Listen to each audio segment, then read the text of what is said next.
Audio is rolling. Huzzah. All right, I wondered if I would look a little quiet, but I think our audio levels are about the same, so it's fine. It's fine. Everything's fine. Hi, welcome to What's Up Live. Welcome, What's Up Live. In case you can't tell, one of the things this episode is about is Cyberpunk. If it wasn't, I think people would think things would be very, very wrong with us, honestly. Yeah, considering you streamed Cyberpunk and we've been yelling about Cyberpunk for literal years now. Mm-hmm. I believe we have an episode called, like, I think it's one of the early What's Ups, like number 5 or 6 is like Cyberpunks and phone freaks and stuff. We do this, guys. Heck, if we'd had this set up when we were doing our when Death Stranding came out basically last year, we would have done that too, because we had like 4 episodes about that. Yeah, we did. Oh! Good job, Car. Good job. Yeah. Car's great. I love him. Mm-hmm. Actually, what I was going to say is I saw a tweet that got retweeted by Kojima Productions, Koji Pro, today, that apparently you can find your little BB buddy. Oh, really? In Cyberpunk somewhere. There's a little, yeah. Oh, neat. Just like a little cameo. That's good. Hanging out as a little environmental object. Okay, so we have a few things to talk about. Mm-hmm. Lucky is playing Cyberpunk 2077 right now. Right now. Do we want to jump into that first since it's on screen? Yeah. Let's do that. I'm being told that I'm a little quiet on stream. Well, let me boost the mega audio. Chat audience, there's a few of you. You got any ideas? How do I sound? And I will drop other audios. Well, let's do an audio test. Let me tell you about our fine patrons who bring this episode to you. They include Adam DeHar, Pahago Comics, Architect 10, Blacklist OG, Carlos, Qua, Jeremy Vasquez, Kelly Denton, Legendary Boss Hunter, Liam Kessler, Regent Raptor, Rogue Robin, Shawnee P, some guy named Bomb, Soda Son over for 2 for 723, and Zach Reed. And if you like what we do want to see more, consider subscribing on Patreon. You can get access to episodes early and lots of other goodies and really helps us out. Thank you. I don't need cyberware to say that fast. Okay, all right. Everybody says we sound okay. All right. Perfect. Well, we did our intro, so Cyberpunk, it's happening. It is happening. Oh, I'm really glad I popped open that window. Got airflow in my room. Jeez. Yeah, I've been getting up earlier for several reasons. We're gonna have company earlier in the day tomorrow, but it also allows me to play Cyberpunk more before we record stuff. Oh, hey, popping open a window. Haven't seen that particular animation myself yet. Mm-hmm. Oh yeah, there's a lot to do. Oh yeah, no. So I think no matter what, we can say. Let's see. How many hours do you think you put in Cyberpunk? Because you had 2 work days to get through. It actually tells you if you go to your stats. I put in 17 hours and 26 minutes at the moment. As you can see, this is my V.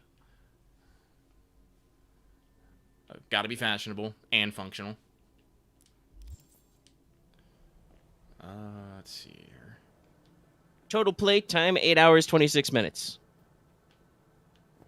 So some of that might be like the last 15 minutes while I've had it sat paused. Mm-hmm. I've got it open in the back, but I've only really got story stuff to do right now, so I don't know if I'm going to actually try and play while we stream. We'll see. Lucky I might just chill and watch Lucky play. Has been just running about everywhere. I mean, it's what you do. So like I was saying, before we get anywhere, we've put, a decent amount of time into this. Mm-hmm. I put 8 hours. Mm-hmm.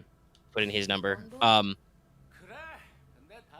The thing that no matter what else we say, Cyberpunk 2077 and Night City really is a really big immersive world. Yeah. Like, you can't even leave like your starter district, right? Yeah. Until you get so far in the story. If you so choose, you can hit the title screen about an hour in, but as Lucky, have you seen a title screen? No. Nope, neither have I. I have not. And I just told you how much time I put in. I admit, I've been putting, the story doesn't seem like it's super hard or anything. I've just been putting it off because, well, one, I wanted to pay back my Ripper Doc. Yep. And he needed a lot of cash. You did. Ooh, you have monowire installed. Yeah, I do. Nice. I don't have enough street rep for that yet. Oh, yeah. Lucky, as I said, Lucky has been putting in the work. I'm at level 9 and I have 20 street cred. 20 is the minimum you need for monowire. Okay. I also have the sweet rifle that shoots 5 rounds at once. I love it. Nice. Okay. Yeah, I'm at level 6, street cred 9. Actually, now that I am thinking about it, let's try out. And I've done a mix of a few things. like in terms of the actual main plot, I have done the information part. Oh yeah, that guy's super dead. Real Johnny Mnemonic up in here. I might go Monowire myself. I've been debating that. Blades. The only thing that's bugging me about Monowire is I'm not sure what fucking skill tree it falls under. I'd assume Blades, but yeah, it's probably Blades. But it doesn't actually say, so I'm just like, which sucks because I have I don't have a lot of points, but I have a few points in clubs. Because one of my favorite weapons is this fucking Kanambo, which, hang on, let me see if I can get a good shot at it here. That's pretty cool. It's like one of those Oni-looking fucking clubs. Yeah, Kanabo, an Oni club, an iron club. Yeah. That's pretty cool. My melee spec of choice is Blades, so that's why I said I've been thinking about Manus Blades or that. Though the Gorilla Arms function that you can just open doors seems cool, but I guess I'm a stealth tech character right now. Yeah, like, I'm totally. I went heavy reflexes, heavy cool, and God, what are the? Okay, there's what, like 5 stats? What the fuck am I doing? I have the game open, literally in the pause menu. I could fucking look. Yeah, so right now I'm reflexes 6, technical 6, body 4, and that's just because I wanted some extra HP because I got in the Punchman quest. Int 5, cool 6. So I started with majority reflex tech cool, a little bit of int. I've done a little bit of int up and a little bit of body because so cool's more stealthy, and I usually like to play some stealth. And either mix long range or close range with it. So I think Blades works for like stealthy close range. I've noticed that, man, if you want to be stealthy, you really do want hacking too. Oh well, yeah, hacking is yeah. You want a medal or something? Oh, well, it's just the game seems, so far from what I've seen, the game seems a little unforgiving about enemy sightlines and shit. So you very often have to like hack floodlights and shit to distract people so you can actually sneak up on them. And if you can grab a guy, he's dead. Unless he's an elite guy. Like, he's fucking dead. You snap his neck. Gangbangers got like 5 robot eyes, doesn't matter. Snap his neck. Fucking, yeah. I have learned to love ping. Ping is a great ability because if you do it on a dude, it lets you know where all his dude buddies are. If you do it on a device, it lets you know like everything that's hooked up. And I believe when you breach protocol an item, everything on that network gets easier to hack, so you know what you can hack easier. It's pretty fun. Actually, give me a better fucking cyber deck. I've already upgraded my cyber deck. I've been budging about that. They're fucking important.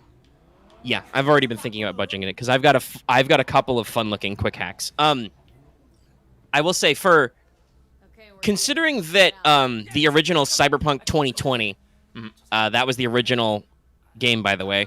The RPG this is based on. It was Cyberpunk 2020. The net running feature, the hacking features were supposedly very, very clunky, and would often fuck with your player and action economy because your net runner player would basically have to stop and play a game by himself. Same problem Shadowrun has in certain editions. Oh yeah, no. Where your decker, your net runner as it's called in Cyberpunk, has to go do the thing for like 30 minutes on his own. Hey, Regina Jones is calling you. Who could have known? I've actually grown softer on her. No, she's all right. It's just Regina's the first fixer who, other than Dexter Deschamps, who calls you and just cold calls you basically once you get like a street cred. And as you go up in street cred, she just keeps, ooh, nice ride. Oh, that's a good looking car. Yeah, I just ran off with it. Oh, hey, I made it to level 10. But she just cold calls you and starts calling you about gigs immediately, which is a little funny considering, like, there's no intro or anything. Like, Jackie and T-Bug, they're part of your crew. You do the little intro missions and stuff. Obviously, you get a feel for them, right? They're on your squad. When you get started with your little hacking and quick hacking tutorial, T-Bug calls you up, right, and tells you, hey, check out this shop. They'll hook you up with some shit. I left it for you, right?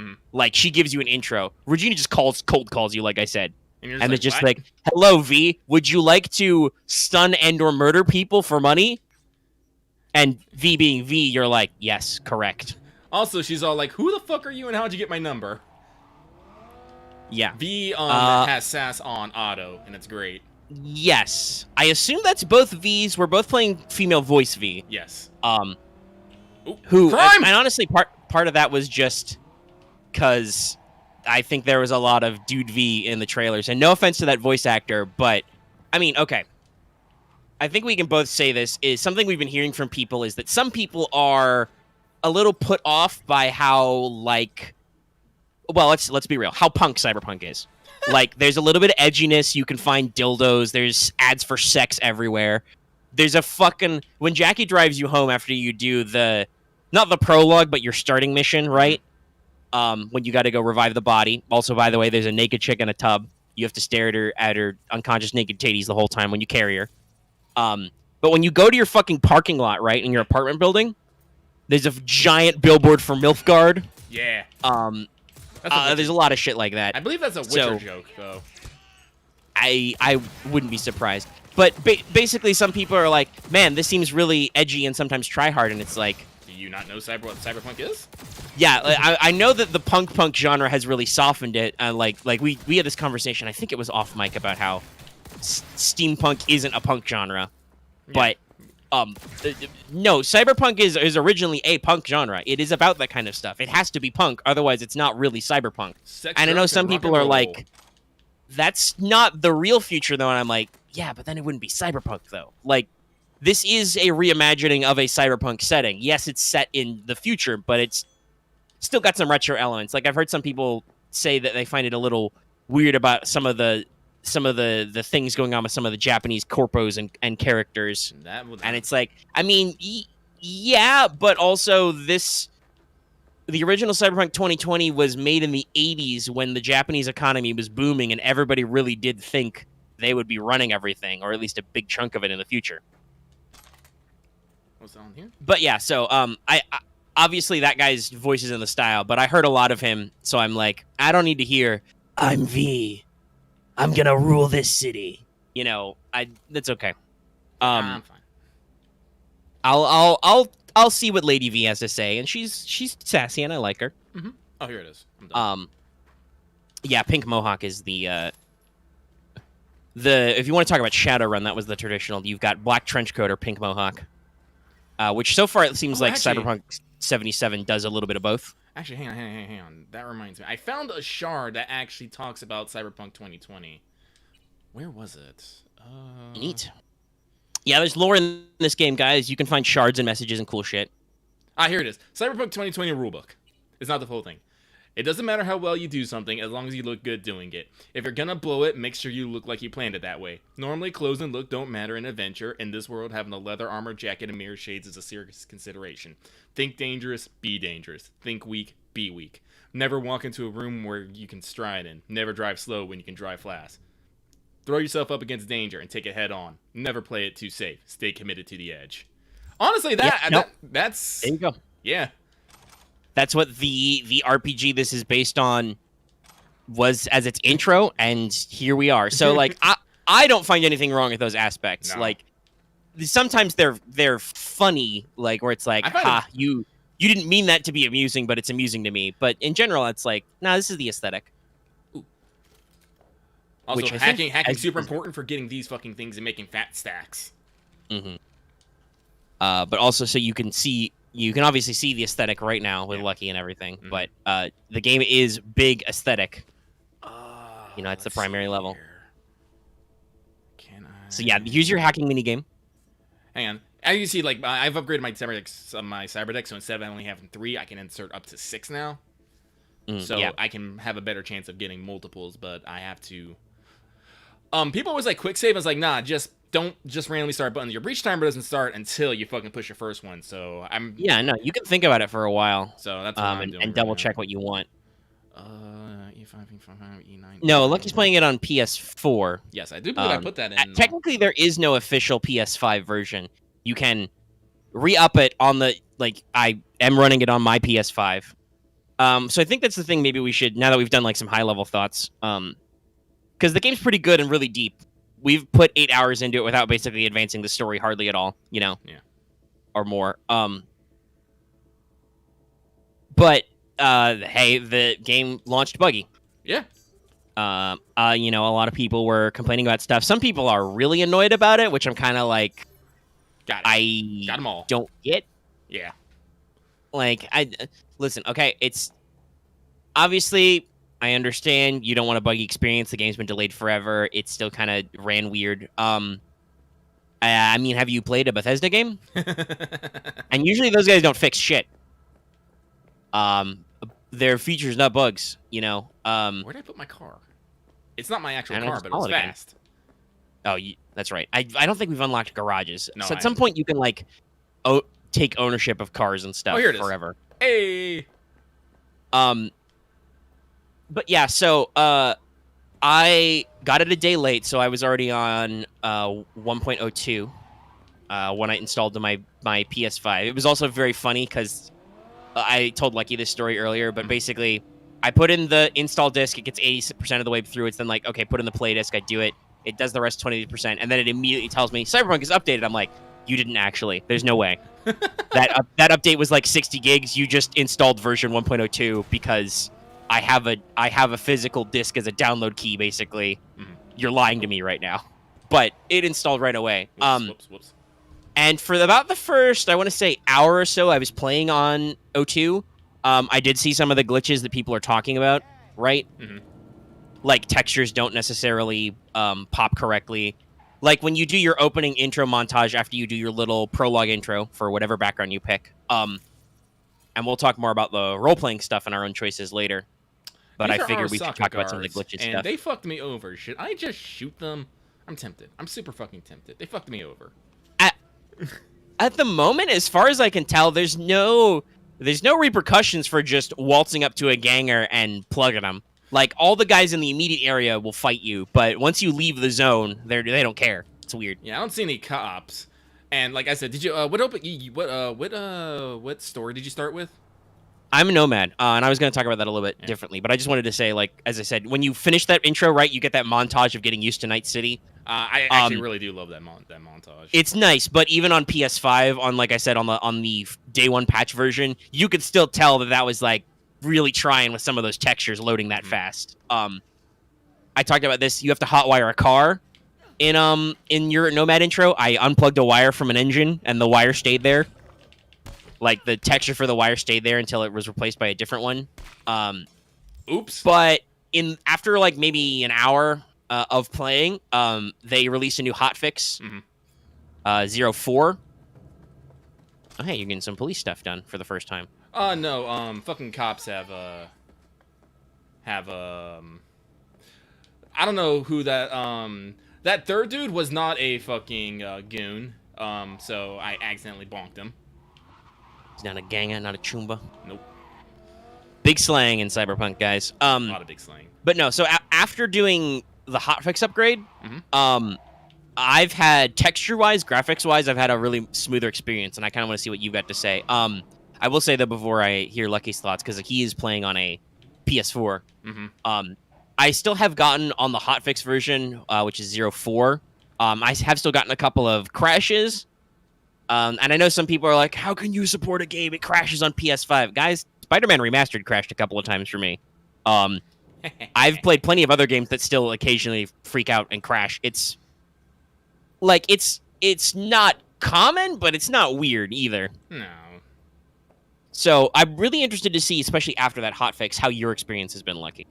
So, I still get plenty of glitches. Like, I really do. But like, I never, like, I have very few game breaking ones. I think I've had like maybe like this in like 3 error reports in, because this is what I was actually thinking about. Like, honestly, like, even if there's a lot of bugs right now, if it's not gonna fatally break the game, they need to just push it out, because one of the fun things about these systems nowadays is when now there's errors, you can send error reports to the fucking and send them up so that you know, shit can get resolved.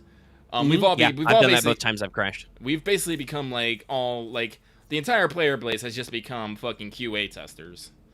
So yeah, and I've heard even some people say, should this have been like early access? I don't think that would have worked necessarily for Cyberpunk, because that gets kind of weird with your profit margins and whatnot, I've heard Cyberpunk has sold really well. Project Red is saying that they've already made back their dev cost money. Oh, nice. Which is good. The game still sold really well, and last I checked, it was like 90 on Metacritic. Let me actually check. Metacritic Cyberpunk. Let's see. Here. How are we doing right now? No, it's still 90. Nice. Yeah, still up there even after the console versions came out. And obviously, if you get a current gen console version, you will get, when they release a standalone next gen version, you will get a free upgrade. All you have to do is own a disc. So, like, Lucky doesn't even have a PS5 yet, but you have the Cyberpunk disc. The moment the PS5 version comes out and you have a PS5, you can get a free upgrade. But, yeah, I mean, I think I've noticed there's another, I guess you'd say, graphical glitch. I'm sure you've noticed this among other stuff, Lucky, with, like, frangible or destructible items will just eat shit and explode suddenly. Yeah. Like, if you bark your shin into a trash bag, it just detonates. It's kind of funny sometimes. Or you open a trunk that happens to have a cardboard box next to it, the cardboard box just implodes. But, I mean, physics in video games are weird, guys. Oh, am I having a glitch now? Am I not? Oh, yep, I think I am. I think I got into a space. I can't move from this spot. Just saying. Rip. Big rip. That's probably a reload. That's probably a reload. Got stuck in the geometry somewhere. Mm-hmm. Yeah, That guy's talking. Yeah, it looks like you're kind of clipping into the ceiling too. Mm-hmm. Oh, that's a load. Yeah, it happens. And again, like I'm not like offended or anything. I know some people like have been really harsh, but I don't think it's worth it to be that bothered. Like as I said, like I've had plenty of times where I've laughed at glitches, but none of them has ever made me actually frustrated. Like no, most of them are minor or are graphical, right? Yeah. Like textures popping slowly is always a huh! And it's like, oh. Yeah, but that happens on all kinds of games. Borderlands was like that all the time. Mm-hmm. No. Like, yeah, no, it's not that weird to me. Oh, I'm back here. I think it runs pretty good compared to some other games I've played. Fuck you. Oh, I gotta watch the lag. Punk. Fuck you, Arasaka. So that I do want to say, the melee combat's a little floaty. Lucky, have you done the fighting quests? Yeah, I've done the fighting quests, and have you done any of the psychosis quests?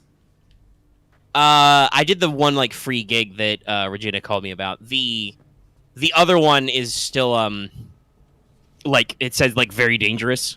Yeah, no, they're all very dangerous because they're basically like little mini boss fights. But I've done like 3 of them, and I always use melee. Okay. I always use like melee with them. Well, yeah, because she wants you to take them down non-lethally.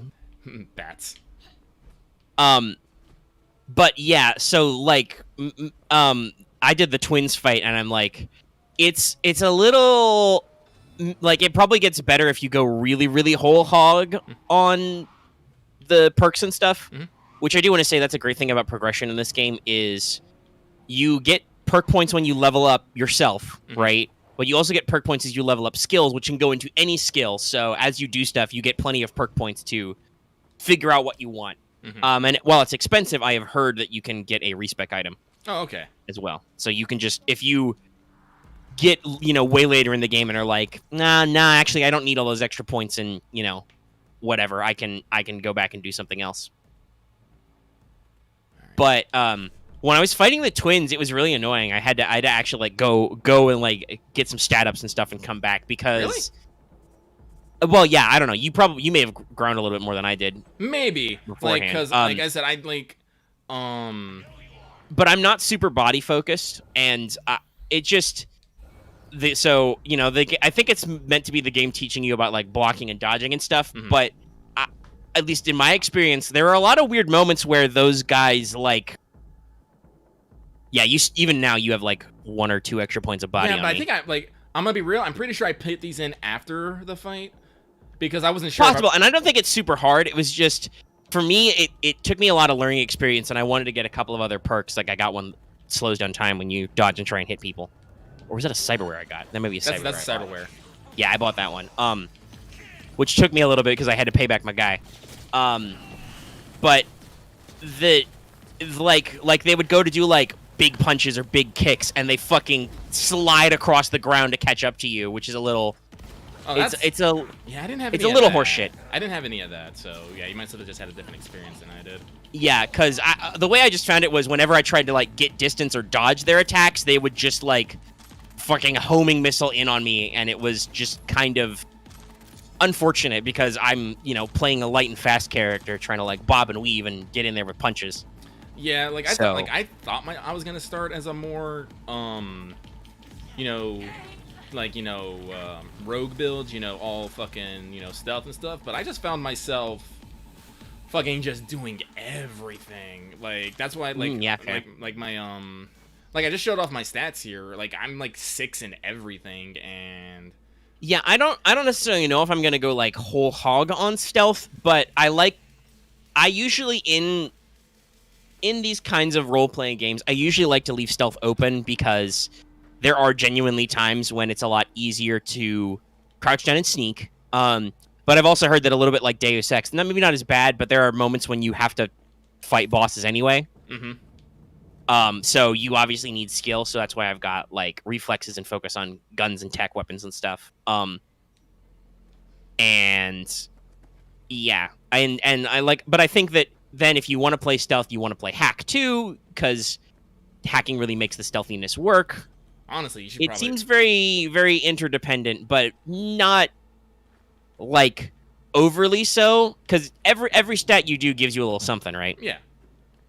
Like, shoot, you can even like I use combat. I use hacking mid combat too. I can literally just hack a person and set them on fucking fire, or give them a shock. Mm-hmm. Yeah.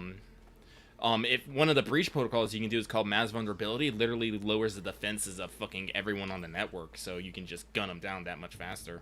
Yep. So, it's I like think I've got that demon. Where'd I put my The breach protocol demons are a little hard to track. I gotta like double check if I got a good list somewhere. I've found a couple.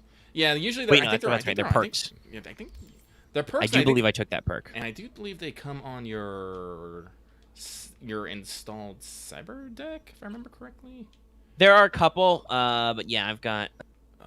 Wait. I want to Protocol.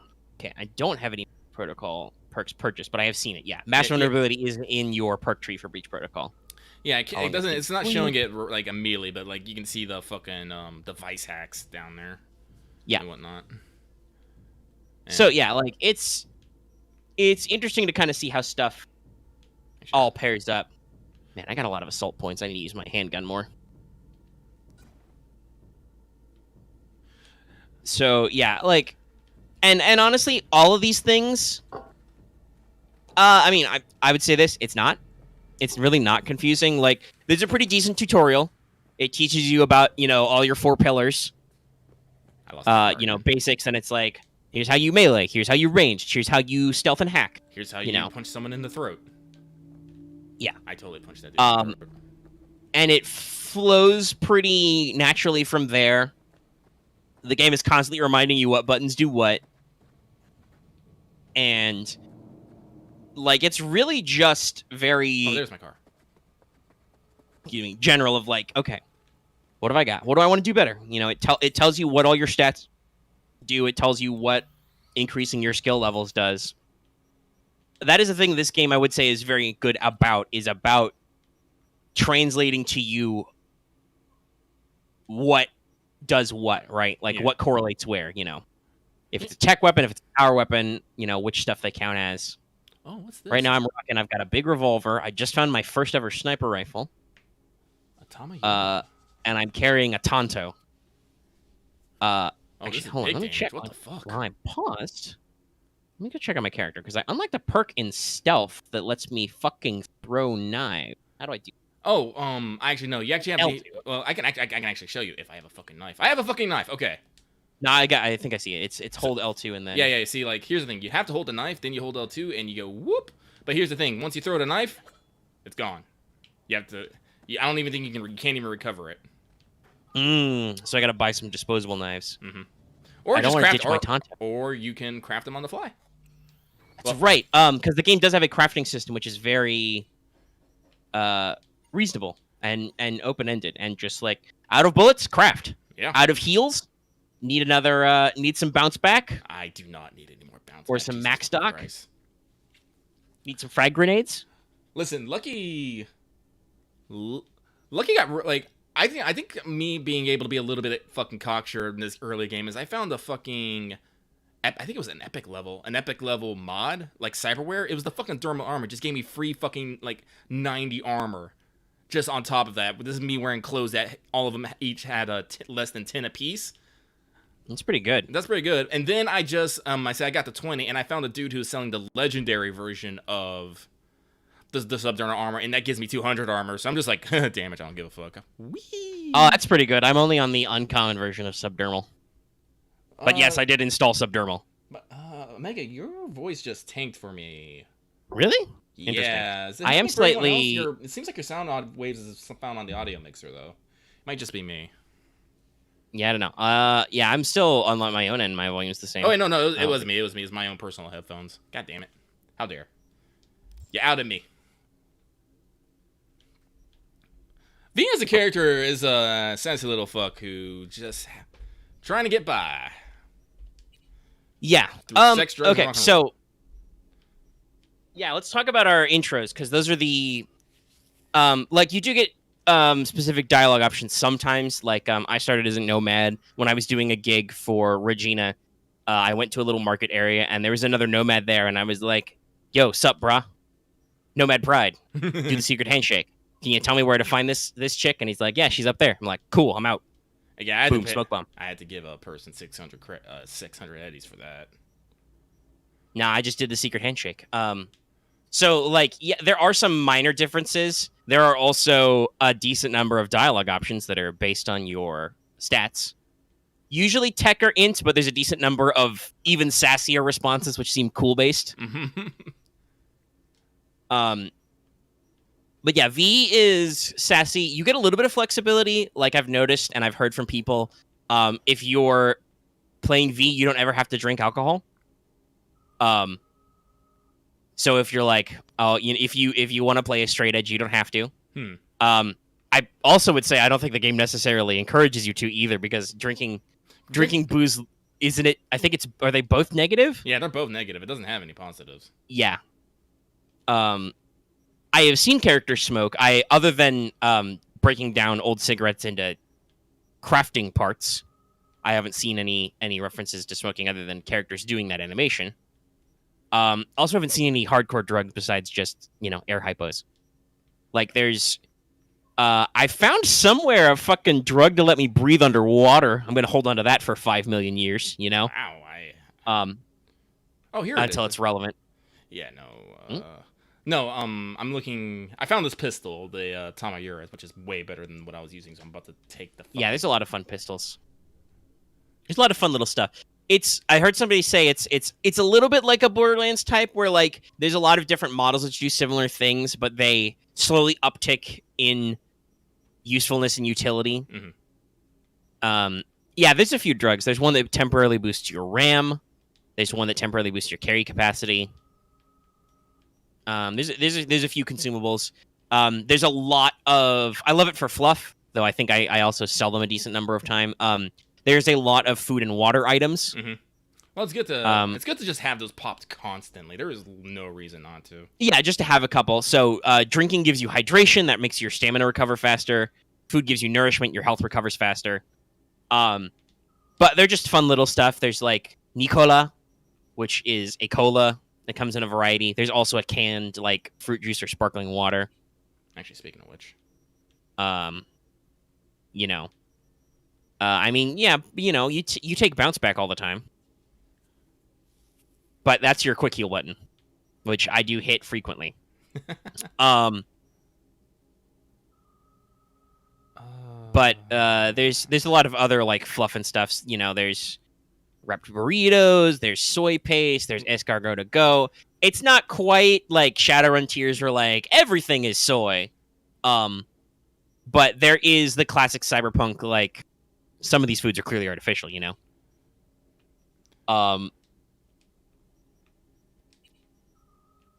I love how whenever you switch a weapon, you pose. Oh yeah. Like There's a lot of fashion flexibility. again, this is the main reason why I'm super glad I can just craft my fucking clothes. Most of the clothes that you see my V wearing right now, I crafted myself. Like you can make a lot of stuff. And then I mean, honestly, for a game like this, no, I prefer like randomized. Whether it's especially in a cyberpunk setting, where like everything has all this like 2-spec and corporate elements, I think it's perfectly fine to be like, oh yeah, you find a fucking a hot pink Uzi. You do. It's got slightly more damage than the last one you found because you found it on a better guy who bought a better gun. Oh, what's this? Hang on. Find something? Oh, it's a visor. Oh yeah, I think I've seen one of those before. I like my shades better though. Yeah, you can get some interesting stuff. Shades, visors. You can get gas masks. You can get menpo. Wearable, samurai style face masks. I think the only thing weird about this stuff is that you obviously have the tech clash. Like I started looking a certain way, and I look different now. Yeah. See, and I expect as you get higher leveled, and especially if you get better in crafting, you can be a little more choosy. Mm-hmm. But right now, it's very much like, oh hey, this ganger I murdered had a cute top. I'll wear my purple dragon Neokish muscle tank top with tungsten sequins. Yeah, I got one of those too. Yeah, I'm wearing a gang jacket, a sequined top. I do love how they explain how some of this shit is armored, though, right? Yeah. I'm wearing a bandana right now, a gas mask, some fucking loose fit jeans, and boots with aluminum inserts. My bad. Oh, I guess I hit Yeah, him. the character customization is pretty thorough. You get a lot of stuff. I've got a hard eyes, motherfucker. Because you can customize your pupils probably too much. It was a little weird because I picked the hairstyle that covers a lot of the front of V's face. Mm-hmm. And I'm kind of got the reddish pink hair blend. Oh, I'm about to fight appropriate. Cyber Psycho now, so if you want to see how I fucking melee this thing to death, please watch. Yeah, I beat one of those guys up. Did I have a baseball bat or a crowbar? I think I found a crowbar and used it. The scanner says this person is dead. V is like, who would have thought? They're dead. Yep. Classy V. I mean, you can do mods and you can improve stuff. There's a lot of different styles, and I've refound certain things. Like I said, I expected higher levels, especially of crafting. You can probably be pickier and choosier about the stuff you wear. The game also has, like... I expect high rarity and iconic items, because there are, like, signature... Oh, yeah, no, iconic weapons. There, beady. See, I did Ice Pack because I'm about to set this person on fire, and I also did Mass Vulnerability to reduce resistances. And then... But yeah, so like you will find items that look cool that you can keep with you. Alternatively, as Lucky noted, you can go all in on stuff like subdermal armor and other systems and be like, I mean, you can go into combat naked. I don't necessarily recommend it, but you can do it. There was a time period when I was just rocking one of V's jackets right out of the closet and no top. Just to be a rebel. Nobody cares. What the Not that I've seen a lot of casual street nudity. What was that? Did anyone see what just fucking happened? No. Did you explode? I just watched it on the replay. It looks like something like hit you out of the side suddenly. Was there like a grenade or something they threw? I don't know, but I was like full health and I went to 0. Damn. Rough. Yeah, I don't know. That was... weird. Very. Let me try that again. Oh, well. Yeah. It's the first time I've seen somebody die. I have not yet flatlined in this game, though I have come close a couple of times. I flatline on occasion, but usually it's when I accidentally have gotten too deep and everyone can shoot me. Yeah, that happens. Let's see. So I got my good hands. Got micro rotors for faster attack speed. I've got the synaptic accelerator and the Kerenzkov, the reflex booster, and a system that I love the synaptic accelerator. Mm-hmm. It was free. from my boy, my Ripper Doc. Love that guy. It slows time by 30% for 2 seconds when you are detected by enemies. Mm-hmm. So just, a guy saw you. You can immediately whoop back behind cover, or you can jog up behind him and snap his neck. And I have uncommon subdermal armor, which gives me 50 armor flat, which is great. This one's a lot harder. There's a lot of fun little things. I see. But we were talking about character starts. So I was a nomad. Lucky, what origin did you pick? Corpor. Ex-Corpo. Okay. So I'm kind of interested because I've heard some people say that Corpo and to answer a question in chat. As far as I know, later, no. When you get started with the intro mission, you go to your dock and because you caught a bug from your starter. Yeah. Because there's a prologue, there's your origin story basically, and then there's an actual tutorial. Mm-hmm. Like a basic bitch starter mission. And after that, you're like, I got a bug. I need to go see my doc. He's going to clean out your cyberware. And while you're there, you're like, hey, I've got a big mission coming up. Can you hook me up with some new ware? I don't have the cash on me right now, but I'm doing a good job for this primo fixer, Dexter Deschamps. And so he's like, okay, I'll spot you. And then you get a quest to pay him back the 20K you owe him, which is very expensive, by the way. I don't actually. I guess it must be your grip, but I'm wondering if that cyberware actually has that value if you bought it back, basically. Because some cyberware is expensive, but some are only this is only 2K. He down. What are you gonna give me? Bonk. Ooh, Got a legendary in there. Ooh, what's this threat detector? Automatic. Hey, automatic. Oh yeah, that's an optics mod. Yeah, I'm gonna put that on then. New shard. Yeah, it's a fun one. Yeah, see that. So you can see some of the quote unquote glitches right now. That guy obviously freaked out a little bit, being knocked out, because enemies who are non-lethally taken down will wiggle around on the floor. But so far as I've seen, no. After that, you cannot volunteer to owe a guy to get a thing. There may be story opportunities to get stuff later without paying people back yet, but we'll see. But so I'm actually kind of, like I said earlier, I'm kind of curious to see how the Corpo story went because I've heard people say that being a street kid and being a Corpo seem kind of similar.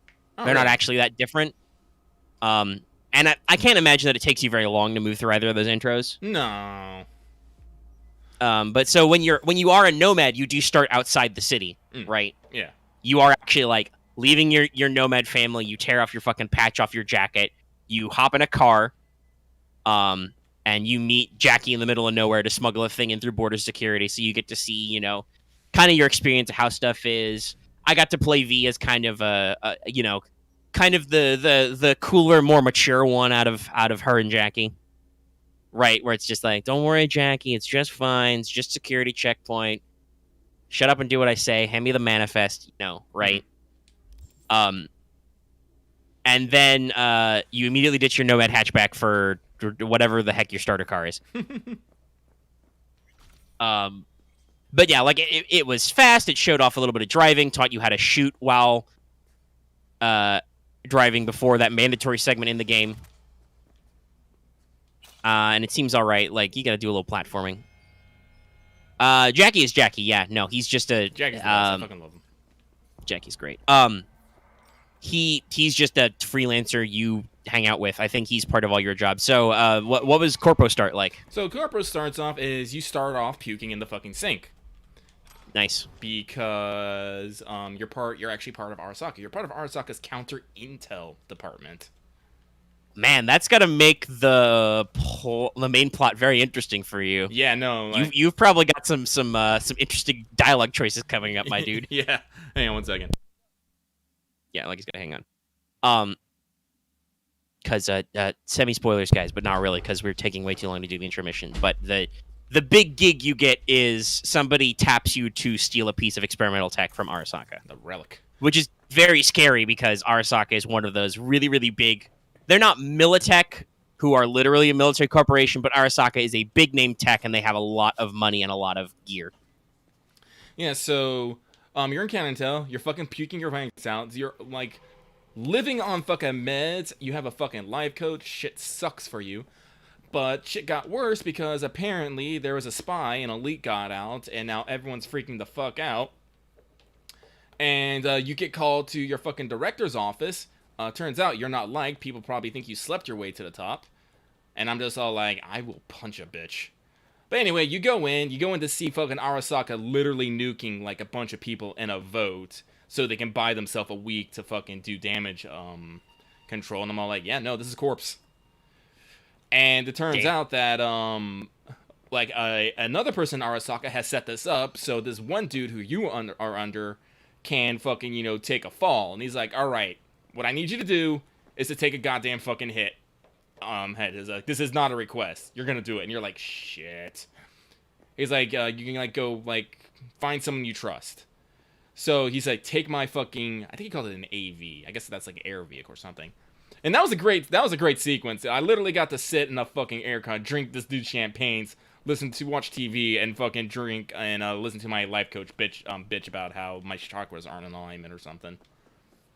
So I said There's that a lot of weird spiritualism. Jackie's girlfriend runs a fucking fortune-telling shop. Did she read your? Did you have her? Yeah, I had her read the tarot. Mm-hmm. I'm me. You think I'm not gonna jump at the chance to jaw at some cards? Hey, by the way, did you notice the trophies? Did you look at them all? Yeah, I saw the first one, the Fool. Yeah, Do you know the last one? The World. I'm like, yes, I feel this. Well, that makes sense too, because I assume Jackie tells you that you've got the World reversed as your first card whenever you're doing it in the like early intro shit. Mm-hmm. Because like that's your whole world is about to open up. Yeah. As opposed to the upright world arcana is your world is complete and everything is encompassed. It's a really big deal. Anyway.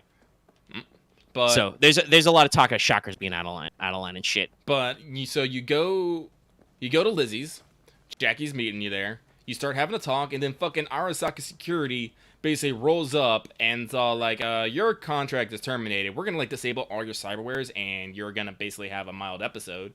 And they would have fucking shot you right there if Jackie wasn't there to be like, nah, you throw down, I'm throwing down. And as we all know, Jackie's a big dude. And they're like, nah, it's fine. He's a big hombre. Mm-hmm. And then he's a big stock. And then Jackie's just all like, you're like, my life's just ended. And Jackie's like, nah, your life just fucking began. Cue fucking sizzle reel. Yeah. Now we drink and dance. You get your own apartment. V. No, by the way, V. As far as I can tell, V must have the Cyberpunk equivalent of like a shithole apartment, or the very not like Capsule Hotel bad, but like you know. I don't think it's that bad.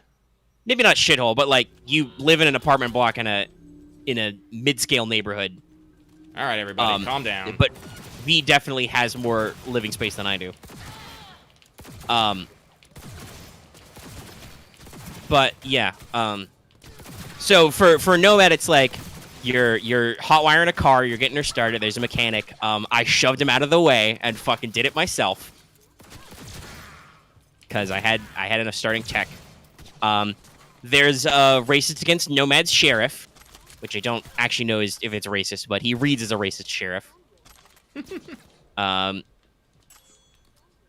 You have one of those, lovely conversations out the side of your car.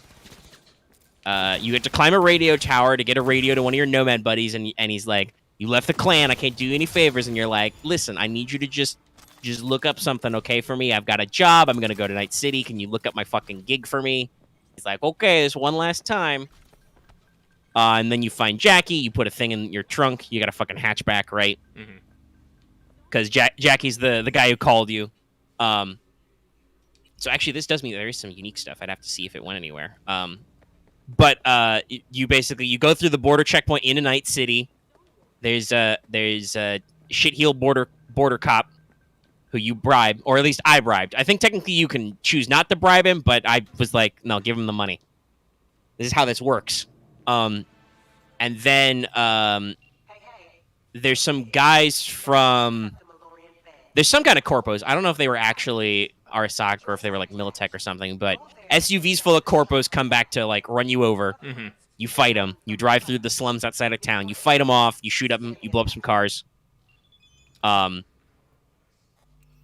Because when you get out of your car to do the checkpoint and talk to the guy, when you declare customs, Jackie takes over the driver's seat. You pull into a garage, you pop open the case. It's a fucking iguana, by the way, which should be extinct, but it's not. And he's like, we'll find a guy, we'll sell it for a mint. Even though I already picked out the name Manny, it'd be great to keep it as a pet.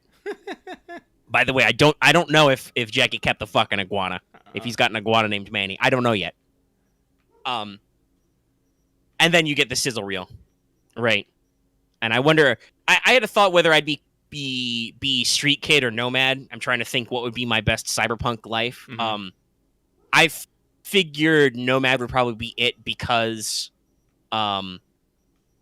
like I've spent a lot of my life right now in like suburbs or rural areas, living outside of big cities. So I figured, we'll try nomad. We'll see how it works. And I've heard a lot of people say it does seem really different because you do actually get to start outside the city and go in, as opposed to so the way you described Corpo is it's kind of a fall from grace, right? And yeah, then, actually, like, I'm finding it interesting because I didn't have any combat or driving in mind. Yeah, no, I had to climb a fucking radio tower. I had to shoot motherfuckers. I had to learn to drive the car.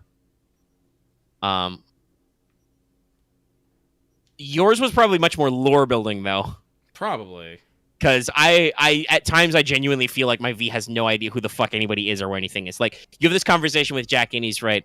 Hey, I'm Jackie. I'm from Haywood. It's a great place. Everybody's together. Is this your first time meeting Jackie? Is this your first time meeting Jackie? Yes. Yeah, no, Jackie been my friend. Apparently, we've actually done runs together already. Oh, neat. Interesting. Yeah, I met him outside the city, and he does a little intro, and you're like, and he asks you, where are you from? And I'm like, I'm from my own Haywood, because the circumstances under which you leave your nomad clan are not clear, but it was probably pretty bad because you got fucking kicked out or something, and you can't go back, right? You can't go Which back. is a big deal, because that's the thing you know about nomads, is they're all about, like, family and togetherness, and not stealing shit from your own family. But yeah, no, like, I literally met Jackie out there. He's got a fucking cooler in the middle of the desert. He throws it in my hatchback, and we drove into Night City, and we became the bestest of friends.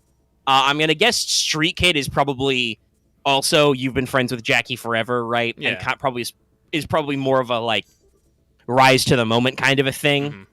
Like Corpus Fall from Grace.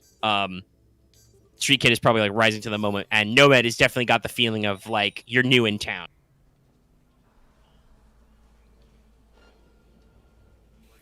So it's interesting to see some of them are different. But like I said, I've heard people say that Gotcha.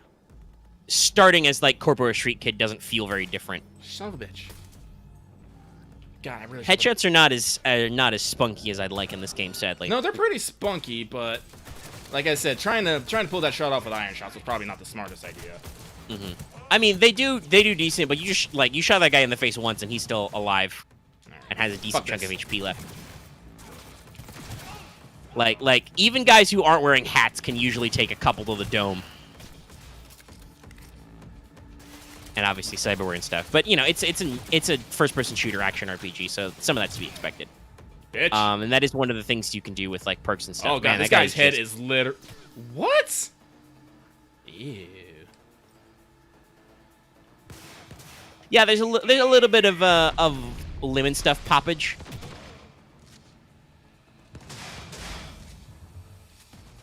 But yeah, so that's how you start your adventure. Then you do the intro mission, which is very basic, bitch.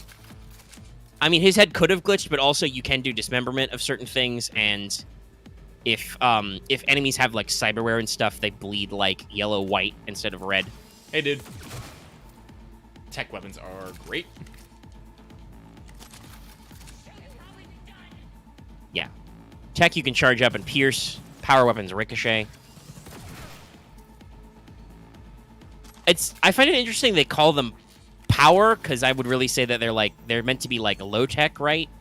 Yeah. Like simple, normal ballistic weapons, maybe with a little bit of extra English on there. I guess they just want to make Okay, it I was sound like, cool. are you gonna hit that camera with your bat? Yes, you are. I saved you a bullet. Like I said, like I got real keen on my fucking bat. I've had this. No, that's a good bat. That's great. You have a signature item. And yeah, basically from there, like you get the big gig, the break of a lifetime. Even though, at least as I felt as V, like V seems very not suspicious, but very like Uh-oh. cautious about the gig, right? Yeah. Like some of the dialogue branches you can do when you ask for more information are like, Jackie, where's this guy been? And he's like, oh, he took a little vacay for 2 years. And I think it's a scripted response. V says, that's not a 2 years? That's not a vacay. That's a fucking exile. Yeah. Like, yeah. So, like, it's interesting. Yes, you do have a carry capacity limit. You have a weight limit, and you might have a limited number of backpack capacity. I'm not sure about that. I haven't hit either yet. So they're pretty big by default. I assume it's so you can't carry, like, 5 machine guns. Not that other than that one asshole boss in the first thing, the intro mission, have I actually seen, like, a really, really big honker gun. I've seen turrets, which I know Yes. you can rip guns out of, but if you have gorilla arms, you can... gorilla arms, by the way, one of the arms... The way the game seems to approach your arms is your arm is like a unique cyberware slot, right? Yes. And you can pick one of 4 things. Yeah, You can get if you open gorilla arms, Yeah. which are super punch fists. Also let you rip open doors and rip turrets off their mounts. You can get mantis blades, which is, you see these a lot in the trailers. These are the extending arm blades. You can get monowire, which Lucky has showed off. Mhm. Or you can get arm-mounted projectile, which I don't know what kind of projectile it is, but you can get an arm gun, basically. And those all seem like different, not really trees, but like different specializations you can take. It's really, really fun. We're not super deep on the story, but I will say I love the game a lot so far. Mhm. Like, it's very, very interesting, very atmospheric. Lucky, have you actually done the first Braindance segment yet? Oh yeah, I did them both. Yeah, I mean the Okay. 2. I found that. Okay, I haven't actually done the second one right now. Like, that's where I'm at. Where I've done enough gigs for a little bit. I want to move on, but I'm like, I don't know if I can focus on like big story stuff and also do the show. Mhm. Yeah, I don't know. Some of the reviews I've read seem a little stilted. Like, everybody does make sure to praise that the game is like really deep and like core mechanics are fun and there's not a lot of like weirdness. But like, even if they're not being negative about the glitches, there's definitely some back and forth about a lot of the stuff. I think it's going to be interesting to see kind of how this shakes out. I'm sure they've sold, like I said earlier, I think they've sold enough copies to like recoup all their money, right? Mhm. Their dev costs and stuff. They've got plans for like future expansions. They're gonna turn this into a multiplayer, like some kind of multiplayer mode will be added at some point, or maybe that'll be a standalone. I don't know, using the engine, but there are plans for some further content down the line. It does, unfortunately, seem like they kind of knew that maybe this truly wouldn't be the people's game or whatever. Like, you do really need good tech to run it good. Yeah, I don't actually remember anymore because it's been a while. They do say for future expansions and multiplayer content they want to like record your data. You start the game. But yeah, I don't know. Lucky, you've been playing it while we've been talking. Do you have any other thoughts, any of the other things we've talked about to mention with it? Not really. Like I said, I'm enjoying it. I'm trying to think if there's actually anything like specific.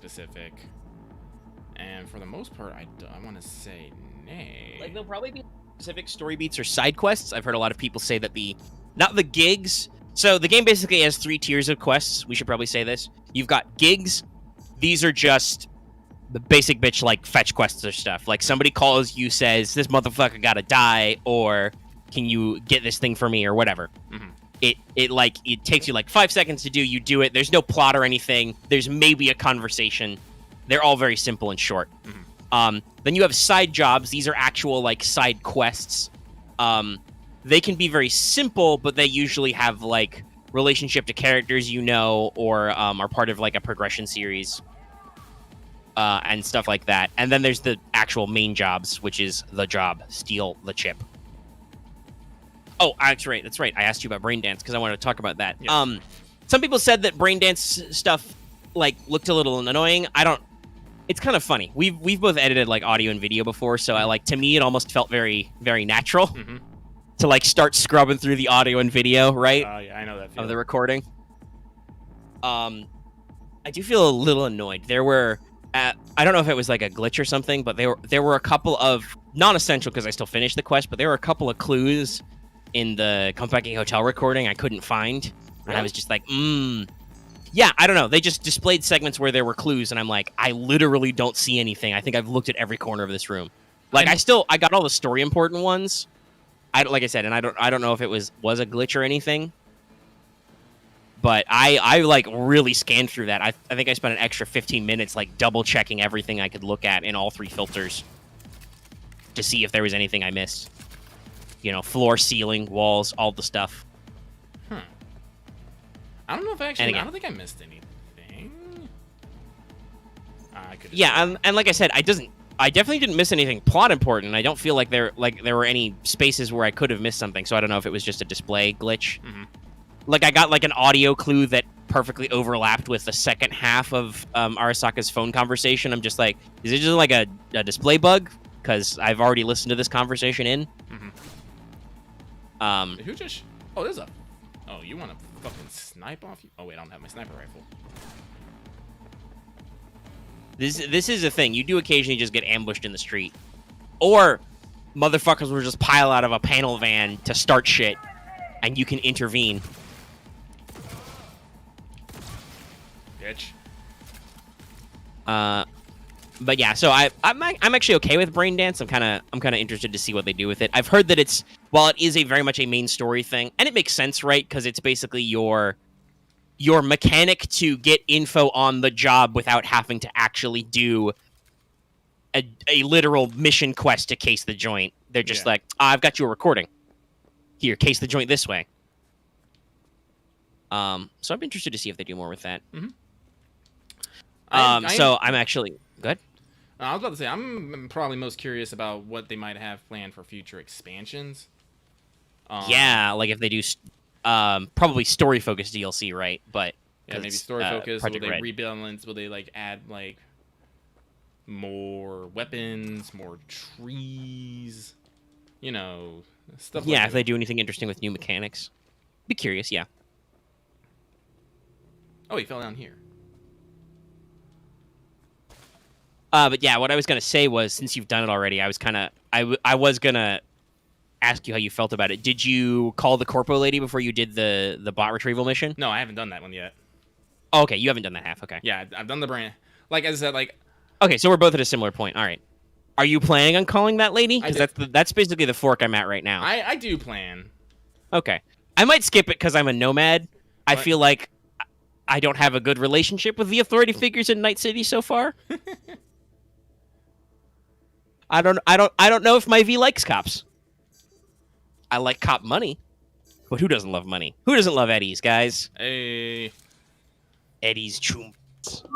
There's a lot of slang. It feels pretty natural. It does feel pretty natural. I kind of want to learn a bit of it. I'm sure. I have to double check it. I think I got it lying around somewhere. They did release Cyberpunk Red, an update to the tabletop RPG, recently. It actually came out a little bit before this game came out. I'm gonna assume there's like a glossary somewhere. Deposit job item.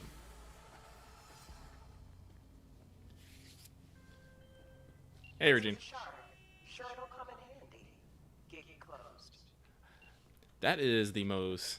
I'm just so used to hearing "gig closed" from Regina. Yep, it's a lot. She says it a lot. All right, don't mind. Yeah, it's just kind of her, general, phrase. Regina's very businesslike. It's weird. You can talk to her about it. She used to be a journo, and it's like, yep, a media. It's like, oh, okay, that's interesting. She's very direct and businesslike, considering she promoted from a reporter, to a fixer. Who I've actually gone to visit her because it was like, there's a fixer on your map, and I wanted to like pop in to see her. You can ask her about cyberpsychosis crimes. You've actually done a couple. Maybe you want to go see her and ask her. I have. She says. Oh, okay. She just says nothing yet. Yeah. Yeah. Okay.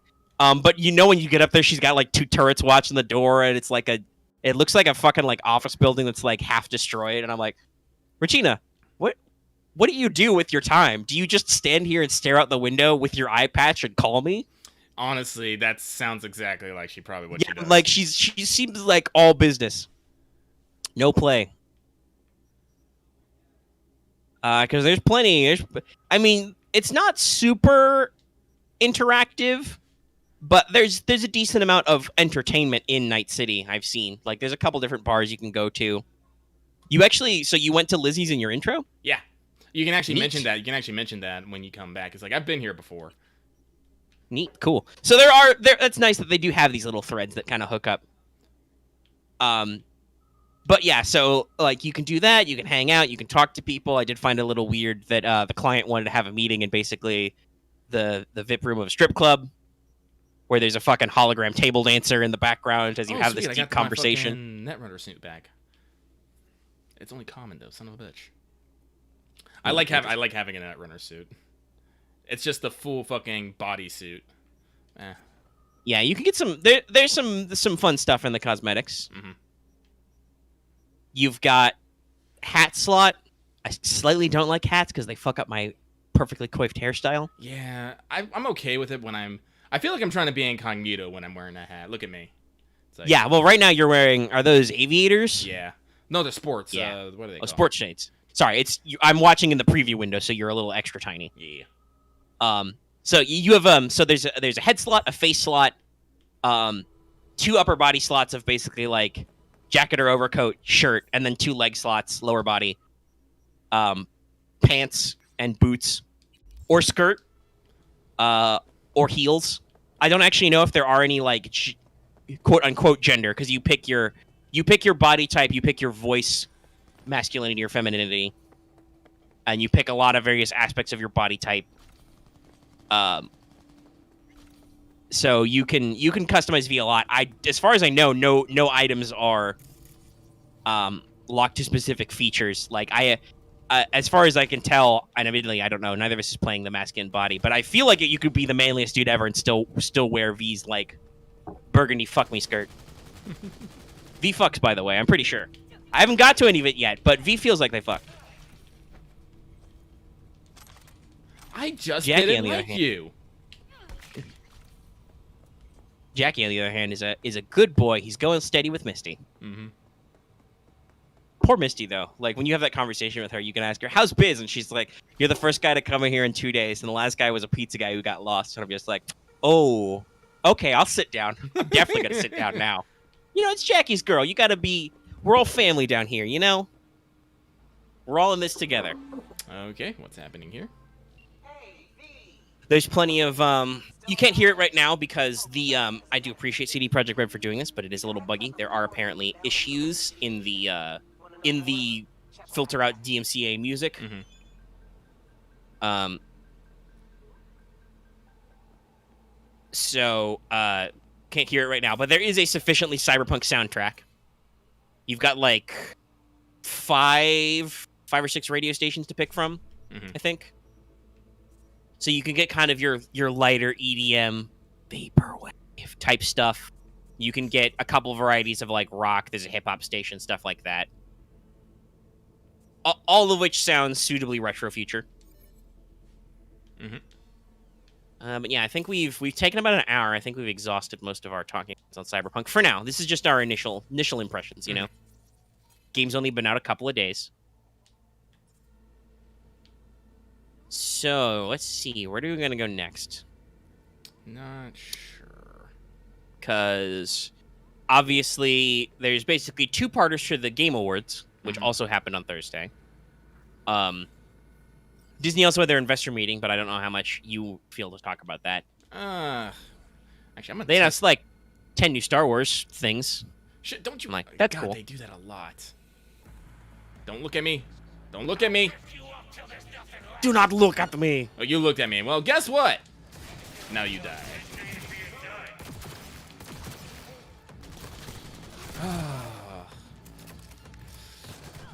Stealth games always have that weird thing for me where it's like, yes, my stealth thinking is going great.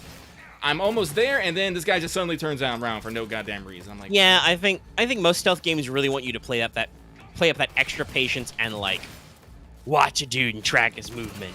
Yeah, but the thing that kills me is like I watched this guy for 2 minutes. He hasn't moved, and then the moment I move, He decides it's time to move. I'm decides like, to Check out that car, which is slightly on fire. I haven't seen a car explode yet, but they do occasionally catch fire. well, you just keep watching my stream here for a minute, buddy. Oh, yep. No, that blew you up real good. There's a decent number of explosive things chilling around in Night City. But yeah, so we could talk about the Game Awards. I did also beat Spider-Man. Because I had an extra day, I did actually manage to finish the main story of Spider-Man Remastered. Yay! While waiting for Cyberpunk, because I was literally, I think I tweeted this. I'm like, I literally have no idea what to do today. So I could talk about that if people hear it. Yeah, talk about Spider-Man. Okay, all right. Well, let's switch gears. I'll talk about Spider-Man. Spider-Man. So I finished Spider-Man on the PS4, technically the PS5 remaster. Very positive response. I said this before, and I've streamed it a couple times. I like Spider-Man a lot. Big fan of Pete and web slinging. I've played a few Spider-Man video games in the past, though it's been a long time. I've already talked before about how the mobility seems really good. Actually, I bought Miles Morales Ultimate Edition. I've already got it. That's how you get Spider-Man Remastered. I'm not gonna play Miles Morales right now because I'm playing fucking Cyberpunk. Super important. But I've got it. I own it. The only launch game I bought so far. I may or may not still pick up Demon's Souls, though I really want to pick up Age of Calamity. Different conversation. So, Spider-Man. It was very interesting. There's a lot of... They do a little bit of playing with the tropes, playing with the characters. It's pretty interesting to... by the way, I mean, the game's been out for like 2 years, but if you still haven't played it, like me, there may be some slight spoilers in there. But, very interesting to see, you think they're going one way with Norman, right? Mm-hmm. Norman's Norman's the mayor. Oh, he's really shady, but at no point does he ever actually do the flip in this game to be Green Goblin. Mm-hmm. It's Doc Ock instead who flips on you, and it's still a little hard to tell how deep in he was until he put the interface in. Mm-hmm. Because he's obviously working on the project beforehand. He's got the fucking plans of the raft. He's got those fabricators shitting out armor pieces. He's working with AIM, who are not good guys in the greater Marvel comic setting. So it's interesting to see kind of that dynamic there, where it's like you have this great build up to Doc Ock, and then he kind of flips on you, and you have a big boss fight at the end.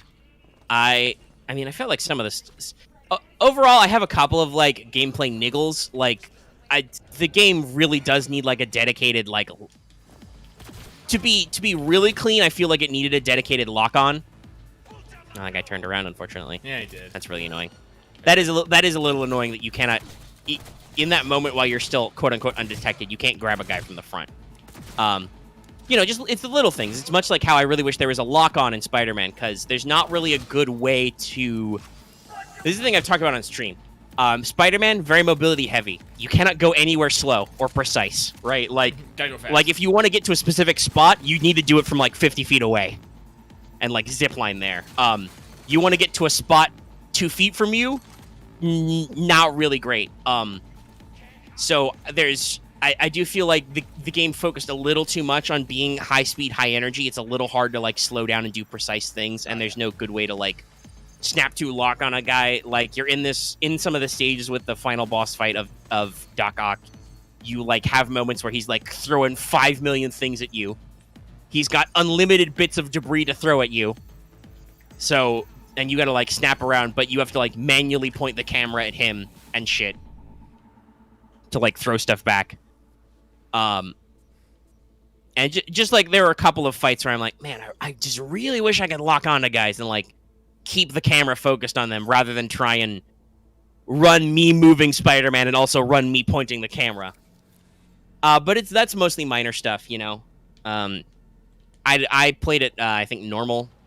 Not friendly. What is it? Amazing is the basic one? Because friendly is story mode. I played it normal difficulty. I'm also playing Cyberpunk at normal. Even though the game wants to start you on hard, which I was a little huh, interesting. But Why the? That's it. Hold on, I gotta watch the stream like. Yeah, you should make no noise while walking. Oh, was it because a camera saw you? It might, no, usually the camera will say if they saw you, but it could be. Well, I did notice the camera lines were like tracked to you, so I don't know. That might have been it. But then I feel like those guys shouldn't have been a fucking It is sneaking's a little weird sometimes.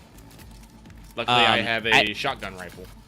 Yeah, I don't, and I'll say this: I don't know how much of the game I've heard this from people. Like some mechanics don't really feel really good until you start to put a lot of perk energy in it. Because it does have kind of that Skyrim style, like what skills you use, you get skill points in, which gives you passive perks and gives you more perk points. Which I do like that means that if you don't start good at sneaking, but you feel forced to sneak a lot, you'll get better at stealth. Same with guns. If you shoot a lot of motherfuckers on accident, you will get good at shooting people. Anyway, Spider-Man. I didn't find it super hard. Some of the boss fights were pretty fun and interesting. You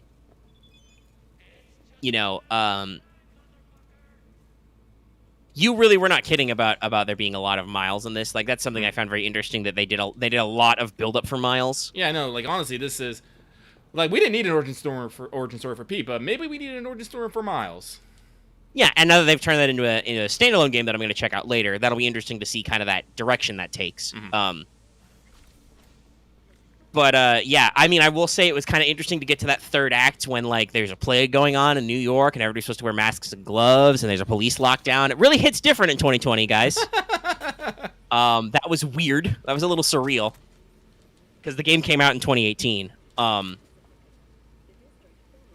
But overall, I had a pretty positive experience. I'm gonna at some point check out the DLCs, though I've heard some of the like challenges and stuff that are a little annoying. So I'm kind of trepidatious because that is one thing I did find a little annoying is that like to unlock a lot of tech stuff and a lot of suits, the game really wants you to get challenge tokens, but they are appropriately challenging. Like I still really don't get some of the bomb challenges. Like you get more points if you shoot the bombs and make them go farther, but for some reason I really have not been able to like make it do goo when I want to slam that button to shoot webs at bombs.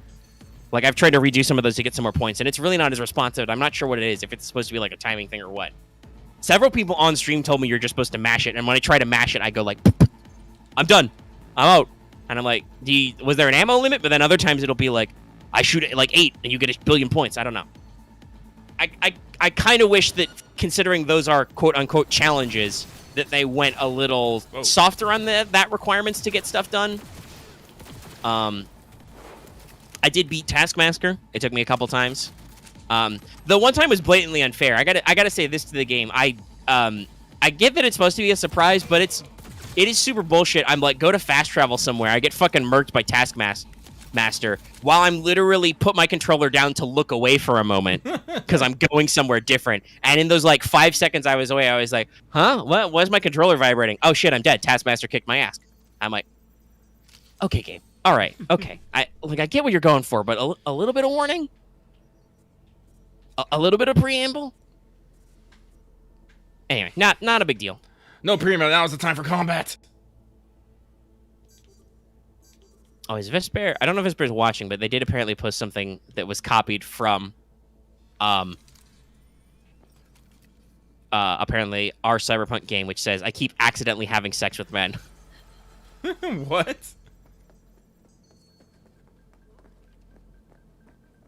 People in Cyberpunk are horny. Yeah? Yeah, it's in Discord right now. Check it out in games. I don't know if Vesper is tuned in, but they posted it. Yeah, I haven't got to the point where I can have sex with anybody. No, I have not really seen any opportunities. I'm like, you can be a little flirty with Evelyn, the client, but you can't really go anywhere. I do like though that when she comes in, she's like, "Hey, we're gonna talk to my friend. She's not part of your crew. You don't tell her nothing. You don't try to recruit her. You just be cool." And I'm just like, I'm cool. I'm super cool. All right, that's another mission down by use of extreme violence. It starts with a J, I think. What does? Oh, Judy? Judy, yeah, that's right, her name. I'm like, it's not Jackie. That's my boy Jackie. I'm like, damn it, you giving me another J name right away. Do I only have that one job left? I think I do. Okay. I mean, you should have a decent pool of gigs. Well, yeah, But I think the game. some are limited because you're still in the zone, right? Okay. Oh no, they're down here. Okay. I only have one more gig in North Side. That's what it is. I have a couple more down here. Okay.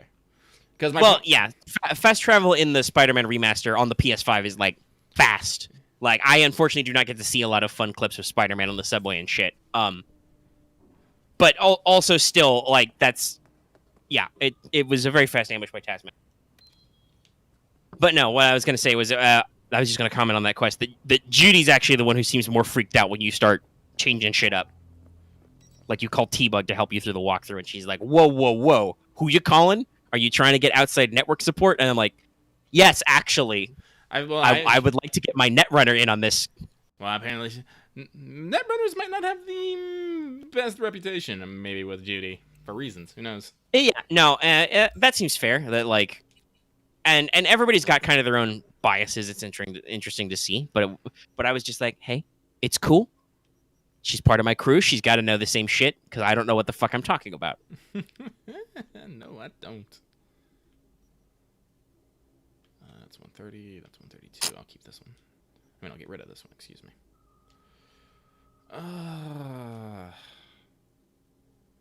But yeah, overall positive thoughts on Spider-Man. Want to see Miles Morales. I'll get into it later. Had a lot of fun with the suits. That's currently my avatar on Discord is my favorite one, the Last Stand one, which is like Spider-Man in just a button-up jacket and some jeans. It's very like kung fu movie or like, you know, street fighting film kind of thing. It's neat. Also, the ability it comes with is pretty good. If you activate it, enemies can't block or interrupt you. That's cool. Oh, but yeah. How'd you feel about the Venom mission? Oh, when Scorpion gets you super high? Yeah. Yeah, that was I mean, that was weird, but that's also Spider-Man has these occasional bouts of stuff. It's kind of interesting to see. Got a little wobbly, you know. It was good to get a look in the psychology, right, and have Pete really think about his problems with Doc Ock and lots of people. Overall, like, I like the characterization. Like, I like his struggles with his relationship with MJ, because like they've been friends for a long time and they kind of need to figure some stuff out, and neither of them is 100% wrong or right. Like, you know, I don't think MJ really, and maybe not even in the actual context, but MJ doesn't think about all the times Pete has had to bust his ass to save her, right? But also, like, it seems like Pete is very sensitive to like the handful of people he has left in his life being in danger. Well, you know, he only has a handful of people left in his life. Yeah, yeah. And also at one point she's like, "Is this a joke to you?" And he's like, and I feel a little bit like, Mary Jane, you have known Peter Parker since he was in high school. You don't know that his whole coping mechanism is quips, which is also a power in the game, and it's hilarious. I love it. I love quips. It stuns enemies. You can make enemies reel back with the quality of your jokes. No, the game's super fun. Were there maybe a few too many Sneaky Pants unpowered segments as MJ and Miles? Maybe? Like, that last one with Miles and Rhino was very tense, and I felt like at some points it was almost unclear about where I was supposed to be going and what I was supposed to be doing, and I'm just like, okay, guys, I'm playing fucking Spider-Man. The genre shift is neat, but not required. But it built out characterization for those characters. That was weird. You just, like, rubbed yourself on that Terminator-looking dude. And, yeah, didn't work. But, as I said, this is why I have a high-powered fucking technological shotgun rifle. Yeah, when, you know, because taking out guys with stealth is quick and easy and costs no resources, so I think I'm perfectly fine playing the game myself of just, like, it's stealth until it's not, and then I murder everybody. No, I still play stealth, because if there's no one alive at the end, there's no one to say that you got seen. Completely stealthy. Who's gonna talk to the cops? No one. But yeah, I don't have like too much longer to talk about it. Just, yeah, it's good. I like Spider-Man. ready to see where we go on that one.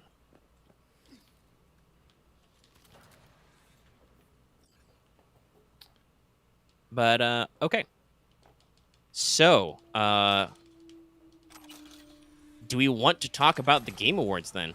I mean, we could talk about the awards.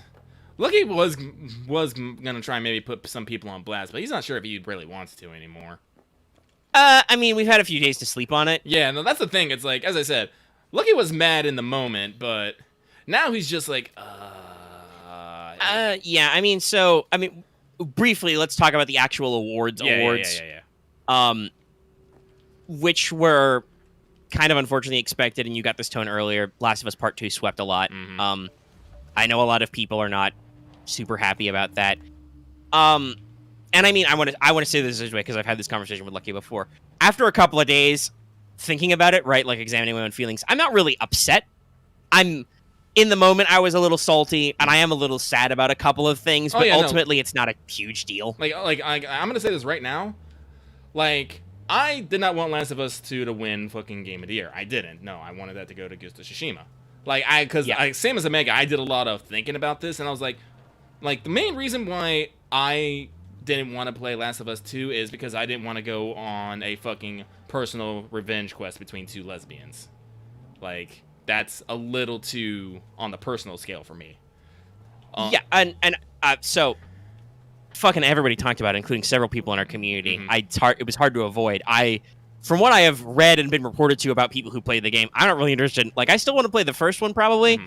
I don't actually, I think, want to play the second one because it sounds like a game that is trying to hurt me emotionally. It's a game where the stakes are literally too small, yet it's so fucking intense. I'm like, this fucking juxtaposition between the two just drives me a little. Well, and it sounds like what the game does is it gets you to buy into those stakes by turning your affection for established characters against you, which I'm just like, no, I don't want that in my sequels, bruh. No, I'm good.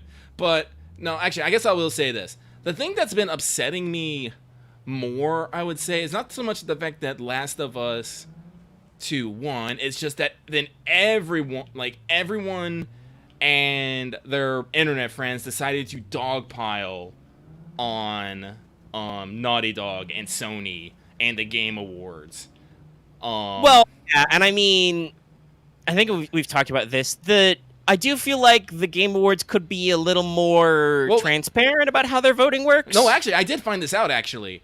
This is something that I'm like, wait a minute, this should not how it be. You know how we have people vote on, they have them vote? Yep. Yeah, that vote only counts for 10% of the vote. The remaining 90% is from the fucking panel that picked the nominees. Yeah, so it's just the same bullshit as Hollywood anyway. Yeah, so I'm just like, wait, no. Which makes it very ironic about that fuck the Oscars guy, even though I love him and his games are cool and I'm going to play it because he showed a trailer for another sweet co-op game.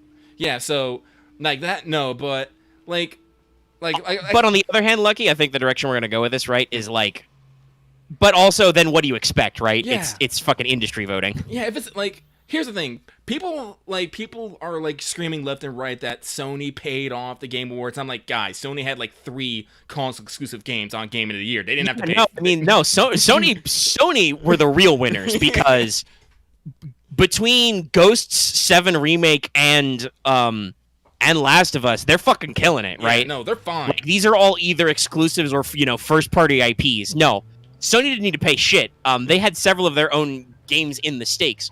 No, this is just more of the usual industry backpatting that The Last of Us Part 2 has already been getting, which is a little unfortunate. Yeah, like another thing, people saying Naughty Dog did it, and like, guys, you do not understand that if you say that Naughty Dog can fucking pay a fucking guy to get wins on the vote, that means literally it is available to any and all developers out there, and you should not exclude them from your lists. Like, yeah, no. Like, don't think that your developer is pure as the fucking driven stone just because you. I do want to say, like, I don't want to dog on Jeff Keighley. There are I think some fuck ups in the way the Game Awards were presented this year. Oh yeah. Like a straight up what I would call a fuck up was strategy and sim were the same fucking category that had one sim game in it that fucking won because of course it did. How smooth brain is that, guys? Yeah. Like, that's That's not cool. I hope they fix that next year. That's just not all right. And I think even the panelists should know that. Yeah. I also don't like... Lucky, did you know that Hades won... Well, depending on how you count that People's Choice Award, but did you know Hades won as many awards or more than Ghost of Tsushima? Did it? Yeah. It won Best Indie Game and Best Action Game. Not Best Action Adventure Game, Best Action Game. There was absolutely no hype about these. Every award that they had a sizzle reel for Hades, they lost. Huh. It was weird. So, like, I feel like even though they won the awards, Hades got almost no recognition on the actual, like, screen, right? Mm-hmm. And I do feel like Ghost... I mean, okay, they won the People's Choice. That's good. It was tight, but they won. Yeah. That's a really good... So, I want to phrase it this way. I was going to say this earlier, but Lucky had a thought, and I did want to cut him off. But I don't want to say that The Last of Us Part 2 doesn't deserve awards or something like that. Like, do I agree that it should have won Best Game Direction and Best Narrative and Game of the... No, obviously not, but I'm also biased. I haven't actually played that game yet. I played the shit out of Ghosts, and I fucking love it. But, and I gotta be honest, I'm, again, the narrative part, guys, come on. It's not a game about feeling good or shit. This is a weird thing about critics. Do you think we need to be told the same adage about when you seek revenge, dig two graves? Fucking everybody's done that. It's baby's first real boy narrative. That's not groundbreaking or anything. Anyway, so like, but I don't actually want to say the game doesn't deserve awards. To me, awards are about recognizing the people who made the game, recognizing the qualities of the game, and like letting the fans know that the world recognizes it. So like, I don't want to say that Last of Us Part 2 doesn't deserve awards, but I feel like Ghosts really should have gotten some more recognition out there. They only came away with a couple for Best Art Direction. And this is why I point the fingers at the fucking time. Like, I'm pretty sure the fucking the panel of the whoever took down it is not that huge, which means it can easily go one way or another because of the small moving plans. That's why I'm like, no. Well, actually, somebody brought this up. So like, another, like, there's an award that I think legit, it sounds like Last of Us deserved, was the accessibility one. The sizzle reel didn't do it justice, but I heard a lot of people say it actually had a lot of different combinations and options for accessibility for like different types of color blindness, hearing, etc. Oh, cool. Like, okay, cool. That's actually neat. And like, if you really broke ground in that area, sure, awards, recognition. Yeah. Like, oh, I wanted to point this out. Like, I know there's a lot of people who aren't really talk about how much they don't like Last of Us 2 and whatnot, but like, when I was actually keeping track of the People's Choice Award because I was actually curious about that. And Last of Us 2, you know, straight up won all the way up. It wasn't until Ghost of Tsushima came up that it actually lost. And the comments during that entire section was like literally the most toxic cesspool I have ever seen in my fucking life. It's not that bad. Yeah, it just wasn't people shitting on the game. It was people who like the game shitting on people who don't like the game, and then people who don't like the game. That's another thing is, unfortunately, there are absolutely assholes who still like Last of Us Part 2 who are like, look at us, we won, vindication, you guys are all brain dead Morans. And I'm like, oh, that's not a good look either, That's not gonna go, no. But, and because of this, I actually went up to look some numbers. The top 3 selling opening week titles for the PS4 was number 1, Ghost of Tsushima. Number 2, The Last of Us Part 2. Number 3, Spider-Man.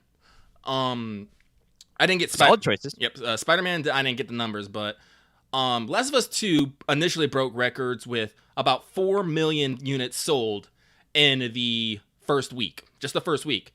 Ghost of Tsushima beat that at 5 million. Now, I want you to remember this slight detail.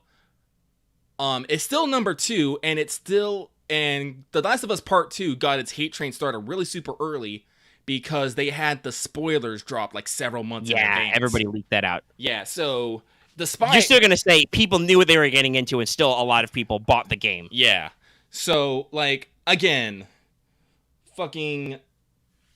No, like, and like, I don't hate the game. I've just, like I said, from what I understand about it, I'm just like, nah, that's not for me. Again, like, I think the best way I can describe it, the game was fucking Oscar bait. Like, it really was. That's the only way that's the only way I can explain it. It was a game specifically made to hit the pull on the heartstrings of critics, and you know, and it worked. So I'm like, like, and I'll say that, like, I think that Ghost deserves that recognition more, right, in terms of awards, because it sold bigger. and it was a new IP, Yeah, right? Which in the industry, that's very risky. It's been a long time since Sucker Punch put out a product, right? Like they've been sitting on this project, they've been working on it for years. There's been some time on Last of Us Part 2 as well, but they are doing a sequel to a groundbreaking, award-winning franchise, right? With immediate buy-in. Again, that's why I think maybe some narrative decisions are kind of not for me and maybe a little scummy almost, like a little emotionally manipulative. But they had their Foundation franchise, and Ghost still did quote-unquote better. Yep. Like, I wish the guys that... Because, like, I'll say this, I don't want to have any excuse for, like, oh, Neil Druckmann sucks, I don't like him. I don't want to say that. I do want to say, just a personal observation, the small amount of interaction I have had with this man, he goes on Twitter and likes to dunk on haters. Like, when he became, like, co-president of Naughty Dog, he was like, this is a big F you to all the haters. I'm like, dude, you're president of a fucking company now, or co-president. Live a little. Guys, if Sony Entertainment whisked me away tomorrow and made me CEO or something, I would not talk shit about any people from my old life. I would just be like, I'm fucking president now. Who cares? Like, and it's interesting. When he won both of the awards that he was actually accepting, which was Best Direction and Game of the Year, I gotta be real, that guy didn't have the energy. He was just kind of like, yes, hello, I'm Neil Druckmann. It's really great. We won the awards. It's super cool. There were several other Naughty Dog employees who were way more hype. There was a lady who like had to double check her acceptance speech on her phone, you know? Also, I do want to point this out. I don't mean to cut you off, but speaking on that lady, don't think that just because you had an acceptance speech prepared mean that it was a fucking conspiracy that they were... No, as if everybody does that. You always prep your speech. Yeah, I know, but I've seen some people, it's like, she had a speech prepared. Clearly she had. Actually, do they actually tell the fucking developers in advance? I think in some cases, no, because I'm going to bring up a couple of examples of people who had much more genuine reactions. No Man's Sky won Best Ongoing Game, right? Yeah, and Sean Murray was in the middle of sipping his Corona when they go to him on the Zoom call, and he's like, sorry, excuse me, I thought Fortnite was going to win. Fortnite always beats us, right? Yeah. Like, he was wholly unprepared because he thought Fortnite was going to win again. Yeah. And that's what I'm talking about, right? Like, he deserved that award. I think No Man's Sky really has come far and, like, is... maybe not more popular, but like deserves recognition a little bit better than Fortnite at this point. Same with like, God, the guys from Inner Sloth. Among Us won 2 awards. Those guys were in fucking tears when they won. I think was it Best Mobile or Best Multiplayer they won first. I think it was Best Multiplayer. But they were already crying when they won their first award, right? That's what I'm talking about. Like that recognition for these guys to be like, oh man, we can't believe we're here. We've won a friggin' game award, you know. We don't know what to say. Thanks for everybody who supported us kind of shit. Yeah. Like, Druckmann was just kind of like, I'm here. I've won an award. Cool. Honestly, like, with all the controversy around this game, I feel like he might just be a little... dead inside? Yeah. I could see that. Yeah. It's a look. But no, like, that's the kind of, like, that's I think, the beauty of awards is when you can spread that recognition and joy to people. Yeah. And, like, hey... we didn't get our legit acceptance, but now I understand why. Genshin didn't win any awards. On the other hand, I do still think it is an honor to be nominated. Like, it's good for them, for the panel to have even considered them, right? Final Fantasy VII won, I think, 2 big awards. They won Best RPG and Best Score and Music. Yeah. Both of which were super deserved. Yes. Like, Hades did actually, like I said, win a couple of awards. They weren't really recognized, but they did, which is good. Like, I also haven't played that game, but again, it's been all a buzz. It looks really good. Those guys make really good games. Yeah, Supergiants is good. Yeah. I mean, there's some weird ones, right? Like, fighting game was really weird this year. I think Dallas commented that only one game actually came out this year. Like, Mortal Kombat, all of them were actually quote-unquote released this year, but they're all re-releases, right? Mortal Kombat 1, of course. Another blow in the face for gacha games. Granblue Fantasy Versus did not win. Maybe next year. But in general, other than the fact that Last of Us scored a lot of awards and maybe people aren't happy about that, but again, like I said, it's 2 days later. I'm not going to fucking fight anybody about it. Whatever. Yeah. I've said my piece. I'm not going to yell about it. Yeah. So let's talk about the other big thing. News. Trailers. Industry stuff. Yeah. Sephiroth and fucking Smash. was a great. That was. It was an amazing video. Like, okay, so on the one hand, right, like, I thought putting Joker in Smash was the greatest meme. No, I think Sephiroth is even bigger and crazier. Also, I thought it was very interesting that Square Enix leaned really hard on Advent Children for that, right? Or Nintendo did anyway. They used the remix of One Winged Angel from Advent Children in there. Cloud does Omni/Slash version 5. He's got a new look for his Advent Children look. Like, it's like, it almost feels like this is like Square saying, like, no, guys, we haven't canceled Advent Children yet. Just because the ending of Remake is weird doesn't mean that's undone yet.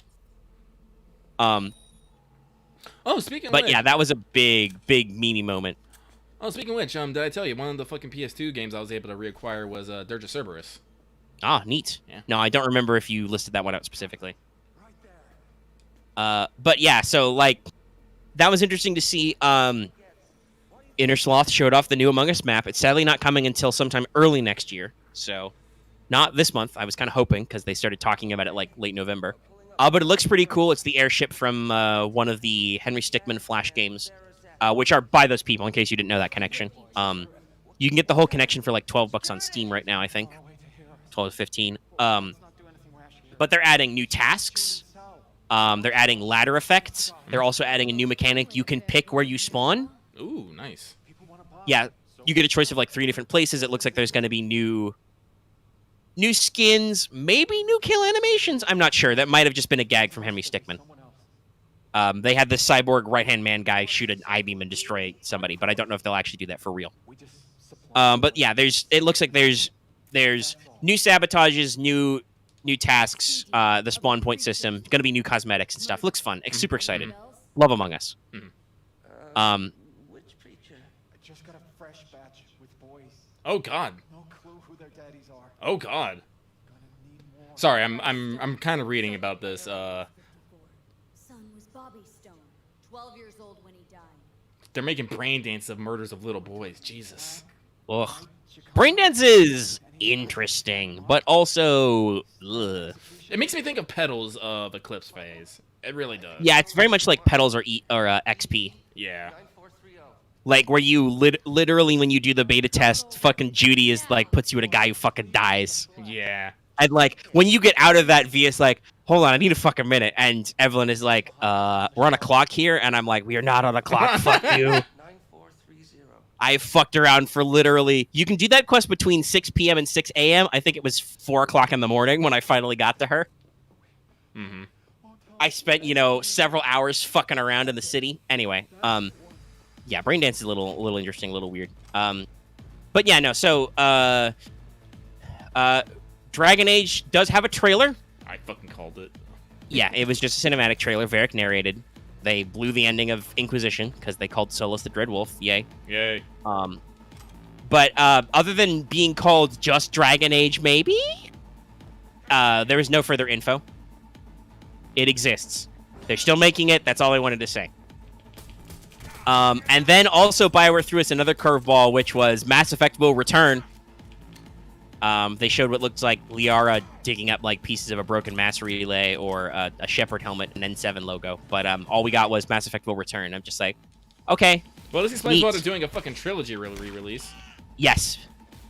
So we'll see what happens with that. But I got to admit, I don't think, I think BioWare needs to have a little come to Jesus, guys. They've lost some people. They've worked on some bum projects. They had, Anthem went real bad. They're working on fixing it with Anthem next, but it still launched as kind of a crapper. You want to talk about games that start really fucked up, right? Yeah. Anthem was on there. But I like BioWare's IPs anyway. Mm-hmm. So we'll see how that turns out. Maybe the people who left will do their own thing. Speaking of which, by the way, we got a continuation of a trend of people who made games leaving to go make those games even though they don't have the rights to them. We got 2 of them. Yeah, that's right. Turtle Rock made Back 4 Blood, which is literally Left 4 Dead, but we can't call it Left 4 Dead. It's a 4-person co-op zombie shooter. It looks like it's got some new mechanics for how the Ridden, because they're parasite zombies, are played. They've got some interesting variations in some of the classic themes, but it's a return to form. Super interested in that. I will definitely play some of that with Lucky, probably on streams. Yeah. But also, I was able to confirm, Lucky. You know Callisto Protocol, Yeah. that Dead Space ass looking game. Yeah. That's by a Dead Space guy. That's one of the two guys who did Dead Space, who was the lead on Dead Space. Okay. So okay. it's literally Dead Space guy came back to make more Dead Space, Yay. which I am super excited about. Yeah. Callisto Protocol really looks like it's got some old school Dead Space vibes, so I am ready to get in there. Yeah. I think we were saying that too. We were complaining. Well, yeah, we about said it looked like Dead Space, and it was like, but I got confirmation from people in the industry that like, no, the guy who's leading on that is one of the Dead Space guys. Nice. Like he left to go to a different company because Visceral got slashed, so he's gonna make his game again with new tech because EA stopped making them. So it'll be interesting to kind of see that come back, right? And do the stuff. So yeah, I'm super excited for both those titles. Those are both franchises that I like. Let me see if I can track down a list of all the announcements. There were a couple of indie type games. There was some I think I thought was neat. But Yeah, is it called Road Trip? yeah. I think it was Road Trip. It was something road with somebody and somebody. Yeah, with some actors, and it had some cool looking stuff. I talked about the co-op game It Takes Two. That looks super fun. It's from the co-op guy.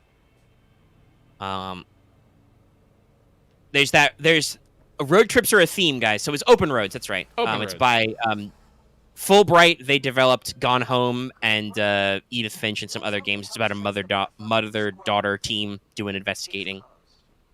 There's Road 96, which is by the team behind Valiant Hearts, which is a narrative adventure game that looks really weird. You're trying to flee America or something. Gee, it's like there's some stuff on our minds right now, you know? There was that... there's Evil West, which looks like a dark fantasy Wild West game. That was at least interesting. They showed off some gameplay for Returnal. Which is by like the guys who made like Resogun and stuff, but it's more AAA looking. The space lady game where you can die and come back and stuff. Mm-hmm. Looks tight. There's going to be a remake of Perfect Dark. They announced Arc 2 with Vin. God, that trailer was so weird. Vin Diesel could not stand out more as Arc 2 man.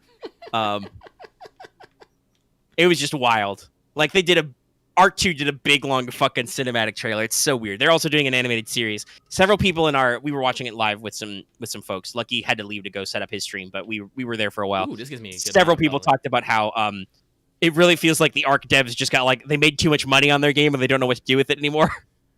They're like, fuck it, we'll hire Vin Diesel. We'll make an animated series. Oh, my boobs have sway. I just realized that. Cool. Yeah, there's some physics in this game, some interesting stuff.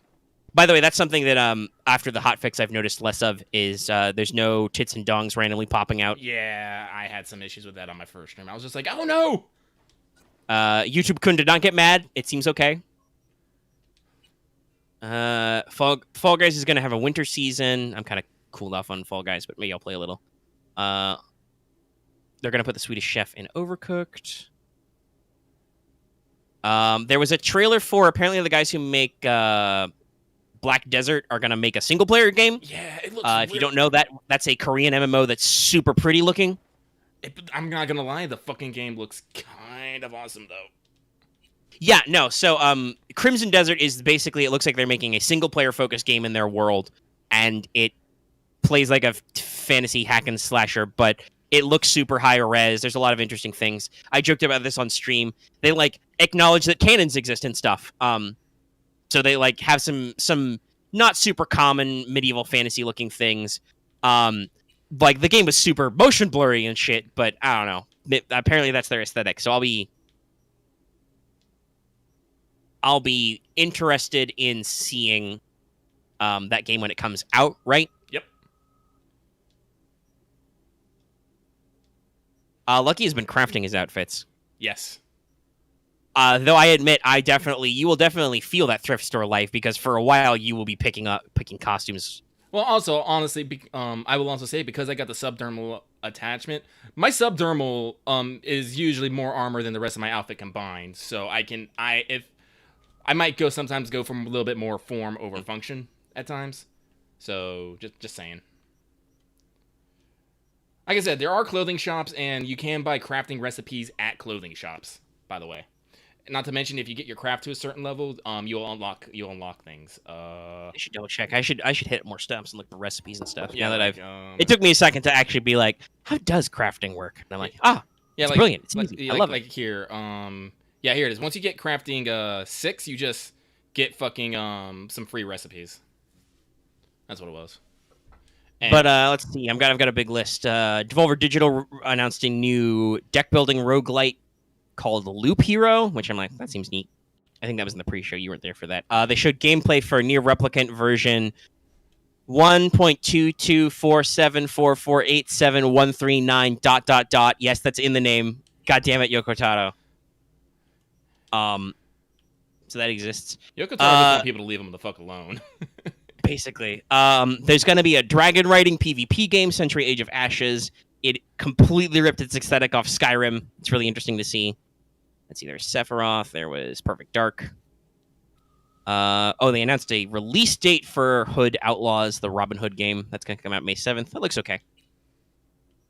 Callisto Protocol. Oh, they showed gameplay for Warhammer 40k Darktide. I might try that one just so I can be a dork about 40k lore. Yeah, people were going because I was in chat for that. And people were just going a little wild talking about, hey, look at that, look at that, look at that. Yeah, it's definitely got the right vibes of like, oh yeah, this is a 40k game. It's got stuff in it. There's Open Roads. They announced a final cut for Disco Elysium. Let's see, Crimson Desert. We talked about. There is an indie game from Scavenger Studio called Season, which looks really pretty, but I don't know what it's about.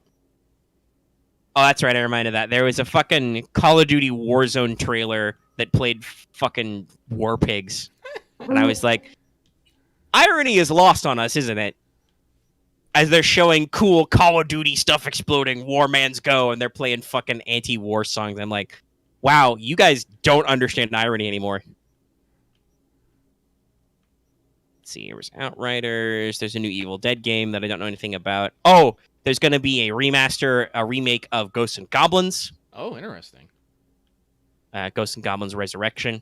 It's probably going to do well. I mean, Dark Souls is fucking hype, so I'm sure it'll be interesting. It'll be on the Switch. Okay, so that's a new game, Super Meat Boy Forever. Didn't know that. Like, if there's people you want to be agita about, it looks like Epic has scored a couple of more exclusives. Oddworlds is apparently coming to PC at the same time as it's coming to PS4 and PS5, but it's only going to be on Epic Game Store at launch. They showed some more ESO shit. Bethesda did not have anything to say about Starfield or Elder Scrolls 6. Everybody is still disappointed. Disappointment is immense. Yeah, that's what we do. They showed a trailer and they did the release date for. Oh no, that's a demo for Monster Hunter Rise coming 2021 in January. It's Monster Hunter Rise is definitely the weeb Monster Hunter. Like, they're trying really hard on those Japanese aesthetics. I mean, they're getting me. Bandai Namco said that their new action RPG anime game, Scarlet Nexus, will be coming out summer of 2021. I think it's currently starting as PC and Xbox exclusive. We'll have to see. I gotta be honest, that's really fucking weird of Bandai Namco to not put an anime-ass JRPG on Switch and PlayStation. I don't know, maybe Sony was all like, No, I mean, from looking at it, I don't think it's got any, like, censorship vibes. Like, it looks very, very primetime anime, but we'll see. There's a Just Cause mobile game. Everybody is sad. And then, yeah, the Mass Effect thing was their last big thing. So I think that's all the announcements. There looks like there's some fun stuff coming out. We'll keep track of some of those games.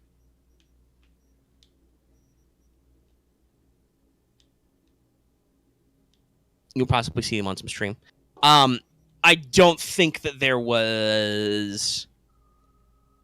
Like, there wasn't a lot of, like, brain blasters or game breakers at the awards, right? Mm-hmm. You know, like, the Mass Effect thing was as a one last thing, everybody does it, was like, neat, okay. Nintendo didn't really go ham on the announcements. I think they've got their system pretty, like, obviously they did the Smash thing, which was pretty cool, but I think that was their only, like, really big. They announced some games are on Switch, but not any, like, really big trailers or anything. I think Nintendo understands with Nintendo Directs, they've got their own media thing locked down pretty good. Mhm. Sony and Xbox fought a little. Xbox has some really weird ads where they show you the fucking Xbox logo at the start of the trailer and at the end, and I'm just like, Xbox, calm down. You do exist, we know. I mean, yeah, I'm sure they do want to push the Series X in Japan. I'm just like, what's Bandai Namco get out of this? Like, how much fucking money did? I mean, okay, actually, they bought Bethesda. We shouldn't be shocked. Microsoft and Xbox rather is willing to throw away a lot of money to try and get some more hype on their console.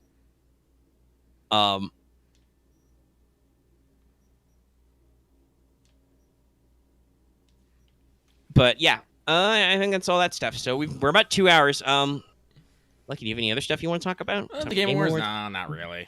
Like I said, like it's a fun night, but again, like as I said, after a couple days, I'm just like, life goes on. Nothing really earth-shattering happened. Some of the news was cool.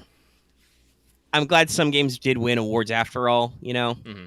And I mean, there was some stuff. They know what they're doing. They knocked out all the... Were you there when they did all the esports awards? You might have left. Well, no, I heard about it, though. It's just like they just gave it a fucking list and like, this guy won. This award. Yeah, this guy won. So some awards are like they do the big sizzle reel. They pull up the nominees on Zoom screens and shit, right? Mm-hmm. Others were just, here's the nominees. They win. They knocked out like all 5 esports award all at once in like 5 minutes. They're like, okay, Jeff Keighley understands how this works now. He understands that like, and I also understand like the recognition for esports, right? Mm-hmm. Especially because they did one award that was hype. They got a fucking ESPN guy on, right, to talk about esports and give like best esports team or something award away. Mm-hmm. But like all the others, they did in like 5 minutes. I understand it's important to recognize esports, especially with the way things were in 2020. I'm sure they got a lot of traction, right? Yep. But also, the majority of their audience don't give a fuck, right? And I did actually notice some interesting things, like when Last of Us Part 2 started scoring some more awards. I did notice the numbers on the stream actually did go down, not like a lot. Like they didn't go from like 400,000 to 300,000, but they lost like after there were a couple of Last of Us 2 wins back to back. It looks like they lost like 10 or 15,000 people watching on Twitch, which was like, no, that tracks. Some people are probably just done with this, you know. Mm-hmm. They have all their own internal stats. I'll be interested to see what they do next year, right? Yeah. Like if they'll learn from a couple of things that I think weren't great about this year. And how some stuff shakes out. Yeah, Stephen Smith. I don't know anything about ESPN. I only know things about sports that happened in the past because I have watched sports documentaries. But yeah. Oh, yes. I think that's everything on there. We're at about 2 hours. Do we have any other topics we really want to talk about on What's Up? Let's see here. We talked about Cyber. You really didn't want to go into Star Wars. Nah, I mean, like, the Mando season's almost done. I think they're taking 2 weeks off before they do the finale. The show's really good. It looks really good. They're probably gonna have a 3rd season. If they bring more of that action to shows like Ahsoka, like the Obi-Wan miniseries, like the Cassian Andor miniseries, I'm like, seems nice, seems cool. But like other than that, I'm just like, we'll see where it goes. Like I honestly don't know if we'll still be playing our Star Wars campaign by the time the Bad Batch show comes out, which is an animated series that looks like it's continuing some stuff from Clone Wars. So I'm like, I don't actually know if we'll still be doing that. Though I will say, as a funny note, especially because I think some of those shows are going to be set in the interim period between Revenge of the Sith and A New Hope, we have definitely had this thought with the way our Star Wars game is going that in the future we might like to revisit Soholiv like after the changeover, because you guys are honestly making some decisions which are natural but have long-term ramifications that we won't see, and I feel like several of the players and myself are getting kind of invested in like, this might be interesting to like check in and see how this goes later, you know? Yeah. I'm definitely for it. Yeah, that might be interesting to kind of like take this from a perspective and like, we've never actually quote unquote finished a Star Wars campaign before, and I'm pretty sure we will quote unquote finish the Clone Wars one, but it might be interesting to play vanilla like Age of Rebellion. There have definitely been some choices that have like, you have limited options when you play Clone Wars, right? Yeah. Like it's just true. If you want to play certain games, you just have less options. So it'll be really interesting to take that into like a more mainline, like Age of Rebellion or Edge of the Empire type game. Oh god, he's right. I guess we could talk about Yeah, it. I was gonna say that now. I was just wrapping up. So gotcha stuff. Yeah. Dead or Alive event for Azure Lane ended. Nothing's going on. I think they're doing the Enigma and the Shark rerun. Yeah, and I think they've announced the Mikasa event's gonna get a rerun. Yeah. So nothing's happening. I can safely ignore Azure Lane for a little while. This is good because Arknights is doing their event. What was it? Dark Knight Memoirs is what they call it. Yeah, people are just calling it Dark Knights. Dark Knights. I have played one map of that. That's it. Same. I haven't had time, guys. Cyberpunk. Luckily, we've got like 18 days left, so I think it'll be fine. But for right now, we're not super focused on that for reasons. Let's go see the Ripperdocker. I got 34K. Yeah, you got a lot of cash. It's time to get some mods, dude. Get some chrome, you know? I'm planning on getting Shoot laser beams out of your eyes. No. Oh shit! That cop. Okay, that is bullshit. I did not hit that cop. Yes, that guy absolutely jumped into here. But lucky, just like real life, a cop still contacted your car. Whoops. I mean, to be fair, I had the same problem. I accidentally may have hit somebody in the street in my Nomad intro and had to drive away from some angry people. Whoops. But yeah, so I don't think either of us can really talk about the Arknights event yet. No, next week I definitely will put in some. I'm trying to figure out. Hey, I'm trying to figure out a way to maybe multitask, because I am just like. Yeah, like I thought about playing it while we were doing the stream, but then I was like, nah, there's no way. I gotta read. Yeah. I gotta stop crimes with extreme violence. That's how it goes in Night City. Mm-hmm. This is their response to every crime. Your police scanner goes off, or you see a crime in progress. Your answer is shoot everybody, kick everybody's ass. All right, let me see here.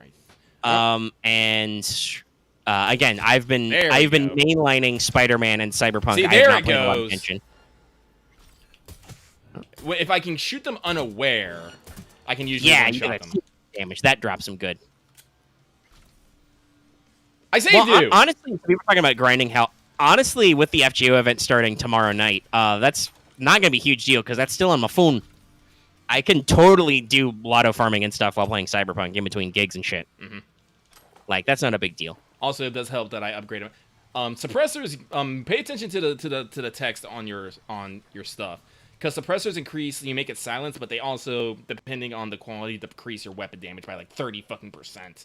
The one I got only goes up by 15. Yeah, and you've got perks that'll enhance that too. Yeah, so Shout out to you, Carlos, for the super chat out time. shut the tato time. Quetzmas. Have I heard Quetzmas before? Probably because the event happened like 2 years ago, but it's not necessarily what people have been yelling about lately. I like the term Quetzmas. It's a good one. It's a good one. Sorry, I can't take drinks anymore. I have to lose weight, and alcohol is counterproductive to that. I had to give up. Monster. Oh, is it technically tonight? Is It might be. They're saying maintenance is tonight. Oh no. Actually, that's fine. Well, anyway. It doesn't matter that much.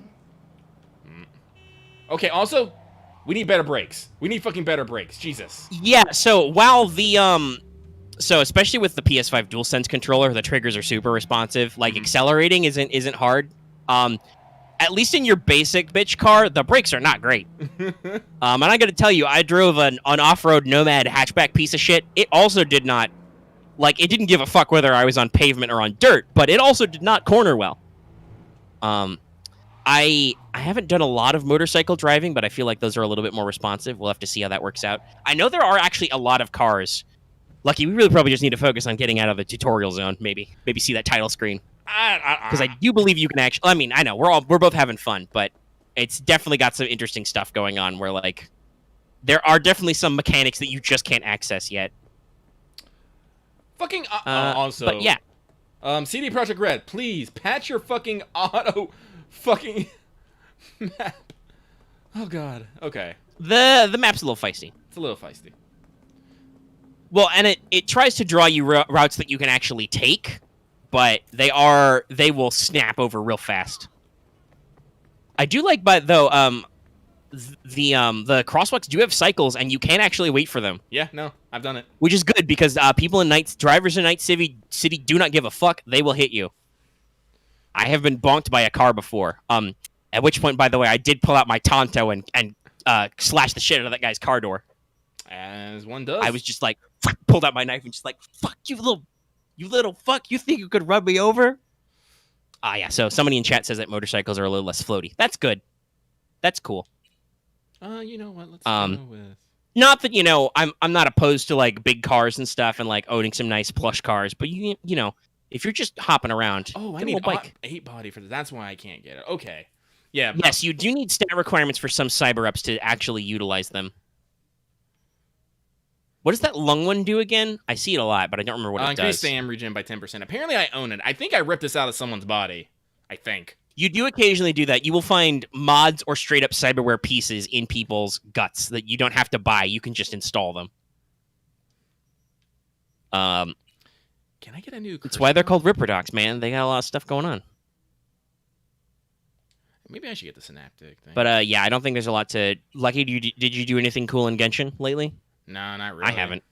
Okay. They did have a trailer for the patch coming out. That was on the at the Game Awards.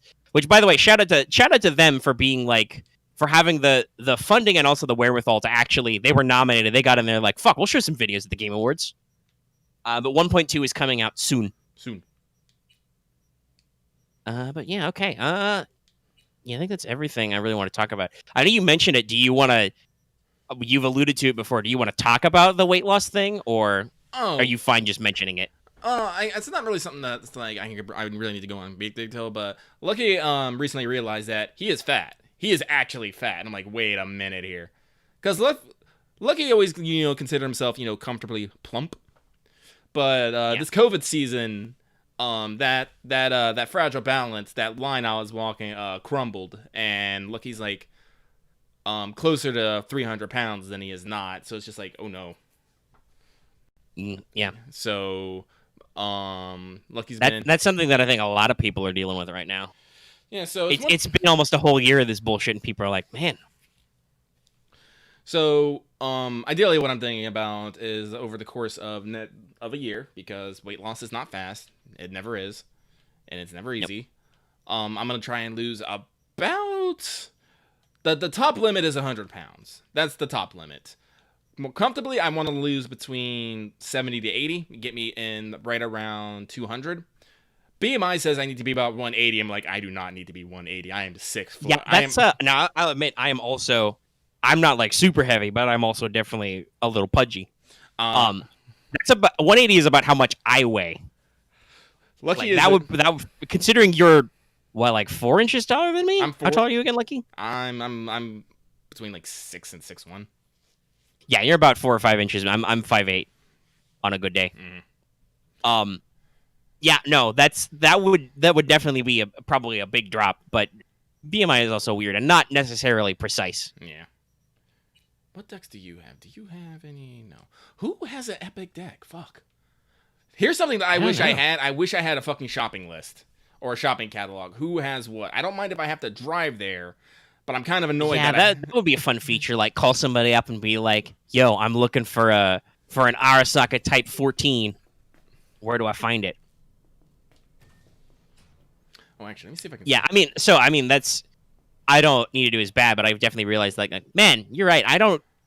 It wasn't a lot, but I used to, like, go outside. I live down a hill. I'm on a slope that slopes into a lake, so I, like, used to walk up the hill. And, like, even if the walking up the hill was to go get McDonald's. I don't think I've had McDonald's in, like, a year, by the way. I mean, it's good and bad. Like, I miss the taste, but it's also good that I'm not, like, dying from it either. It's good for a treat, but, But, like, I, used to feel comfortable actually walking out with people. And I don't know, depending on the time. But like you definitely got me thinking about this. I think I told this story on air, but I put on my whiteboard push-up, sit-ups, juice. Just to be like, because I used to do a little bit of just like making sure everything functions correctly, And I think I talked about this story before, where I think I was not like cut or anything, but I was definitely fit in much more in college because you have to carry textbooks. Mm-hmm. And I always took stairs. I was like 4 or 5 years, I think, all that. Well, probably 3 or 4 actually, because I took my last year or so online. But yeah, I've definitely been thinking like, man, I gotta get out and I think I talked about this. We have a dock now down by the lake. So and there's like stairs down to it. It's all slopey, so there's a decent amount of work to get in there and exercise. Actually, I'll just drop in on Victor. Maybe he got someone who has something. He's definitely got some stuff. I don't know if he has an epic tier deck, but he's got some good shit. I do like that different guys have different stuff. Like, Yeah, I do Victor enjoy- sold me like basic bitch subdural armor, and then I found a different guy who was like, "Oh, I got uncommon." I'm like, "Neat, Upgrade. I'll upgrade." Fuck it, I'll go use the fast travel. Yeah, I do like that there's just a respectable fast travel system. It's like between specific points, but it's pretty easy to just be like, "You're at a station. Pull up a map. Go a place. Yay!" Woo! Easy peasy, lemon squeezer. I just gotta find the fucking point. Oh, hey, here's my car. Fuck it, I'll drive. Yep. But yeah, I think at 2 hours 10, I think we've exhausted most of our major topics. Yeah, like I said, I want to mention this in case you were going to bring it up because you did put Galactic in here. I have not yet played Stellaris. I've been trying to gear up for it, but I'm actually a little concerned. I don't know if it'll run. I've checked with some things and it says it needs a lot of dedicated RAM that I don't have. Oh no. But also I don't know if it'll actually require it. But I did want to like update my drivers to make sure. And my computer was a little finicky about taking a long time to figure them out, which was weird. So I have not actually like I have successfully opened the game and like set it to lowest settings. I haven't actually booted it up to play, but hopefully by next week I'll have found some time to check it out. Yep. For Lucky, I played a little bit more Stellaris. I'm starting to understand a lot more on it. I still like playing it, but like I said, like I'm starting to really get the feeling that I need all the DLC because all the random events are like the random events is what gets me in Stellaris. They really do.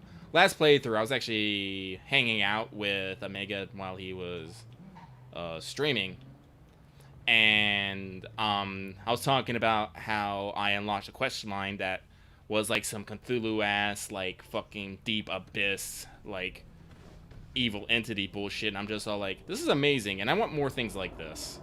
Yeah, But- and I do believe there are actually DLCs that are about more shit like that. It's just they're all in the DLC and stuff. And so I'm just like, By the way, if you guys didn't check it out, you should. I was thinking about whether or not I'd do more Spider-Man, but I was like, no, I feel like a little something special. I threw up a poll, and I was actually quite surprised. Uno won. So I played a game of Dark Uno.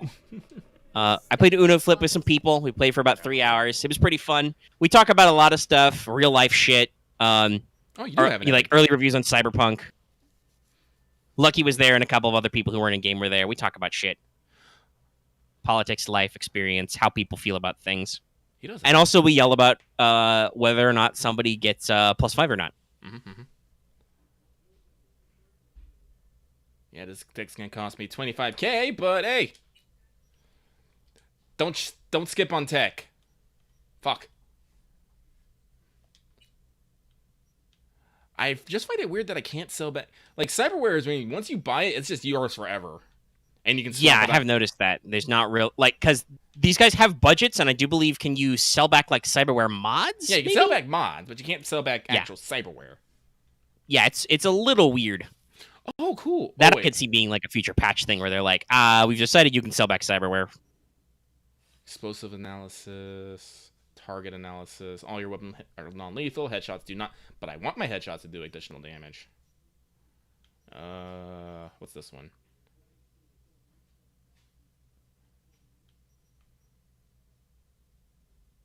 Oh, here it is.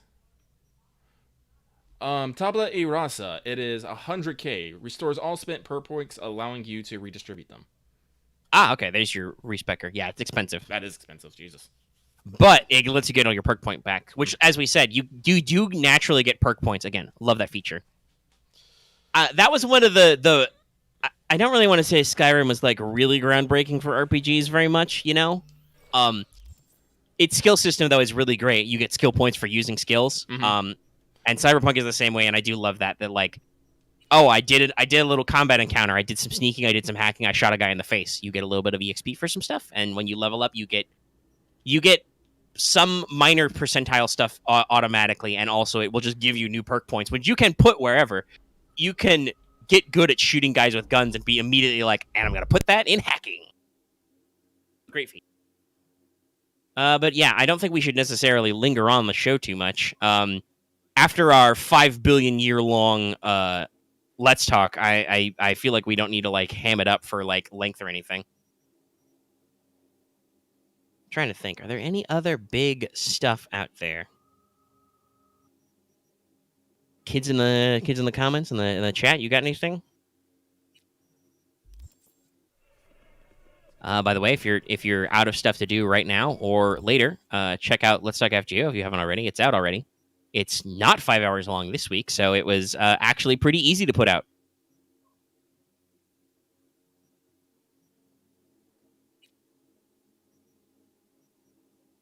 Yeah, I don't know. I'm not really seeing it. We got like 30 people watching. Nobody really seems to have any ideas for extra stuff, so maybe we should wrap up.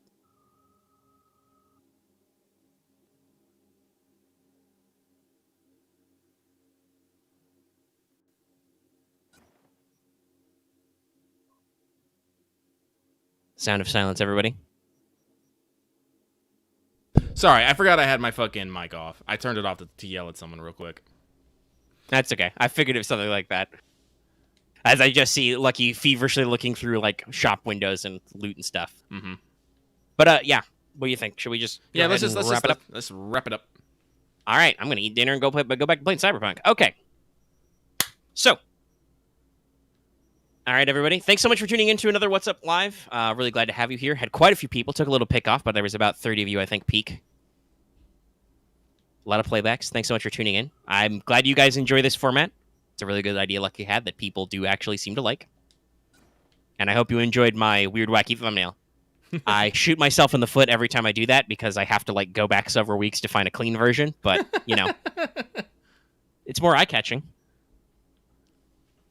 I have not played a lot of new Civ since last week, honestly.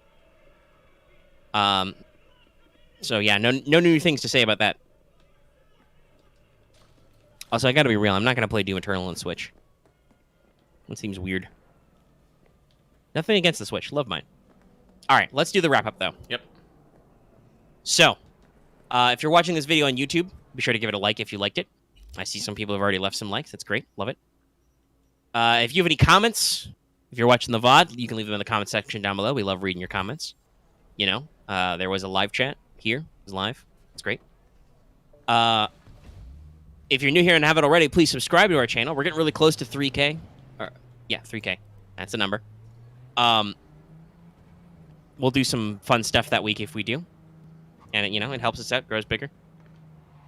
If you are already subscribed, you can also hit that bell for notifications so you always know when we post a new video or when we stream. Very important for letting you know when the stream goes live and stuff, because we're basically pre-scheduling everything because YouTube likes it better that way. Did that car just fucking explode? It might have. Shit just explodes sometimes. Anyway, turn on that alarm bell for notifications so you always know when we're blowing up your phones. That's right, I can turn anything into a shill. Because we do What's Up Live every Saturday now, and we stream ourselves on Tuesdays and Thursdays. Mega doesn't know what he's going to stream Thursday. He might go ahead and do some Among Us anyway, because I know that a lot of people wanted that too, and I know that the map's not going to come out for a while, so we might just do it again anyway. I'll decide later. Yep. I've got several days to think about it. You can also join our channel for emotes. We have a new one. I think we've been using it. What is it? Is it Fancy, I think? Yeah, it's just Fancy Time. Fancy Time, that's what it was. Check it out. Join us. You can click the join button or the little join link in our description to get access to those emotes and other cool members-only stuff. And the more members we get, the more stuff we will do for members. It's a great way to support us. You can also support us on Patreon. You can access episodes early in audio format for everything, downloadable, which means if you want the audio format of this podcast, I will have that up and edited for people. For as little as $1 a month or $10 a year, Patreon does annual memberships. You can also do other stuff. Listen to some other recordings live, vote in polls, fun stuff like that. It's great. It really helps us out. And that's everything. So next week, we'll see you guys back from our What's Up. We'll be returning for Let's Talk FGO. We'll have some streams and some other videos in between. It's been great. I am going to go ahead and hit that button to cut us off. So, Cyberbomb! Cyberbomb. And audio's out.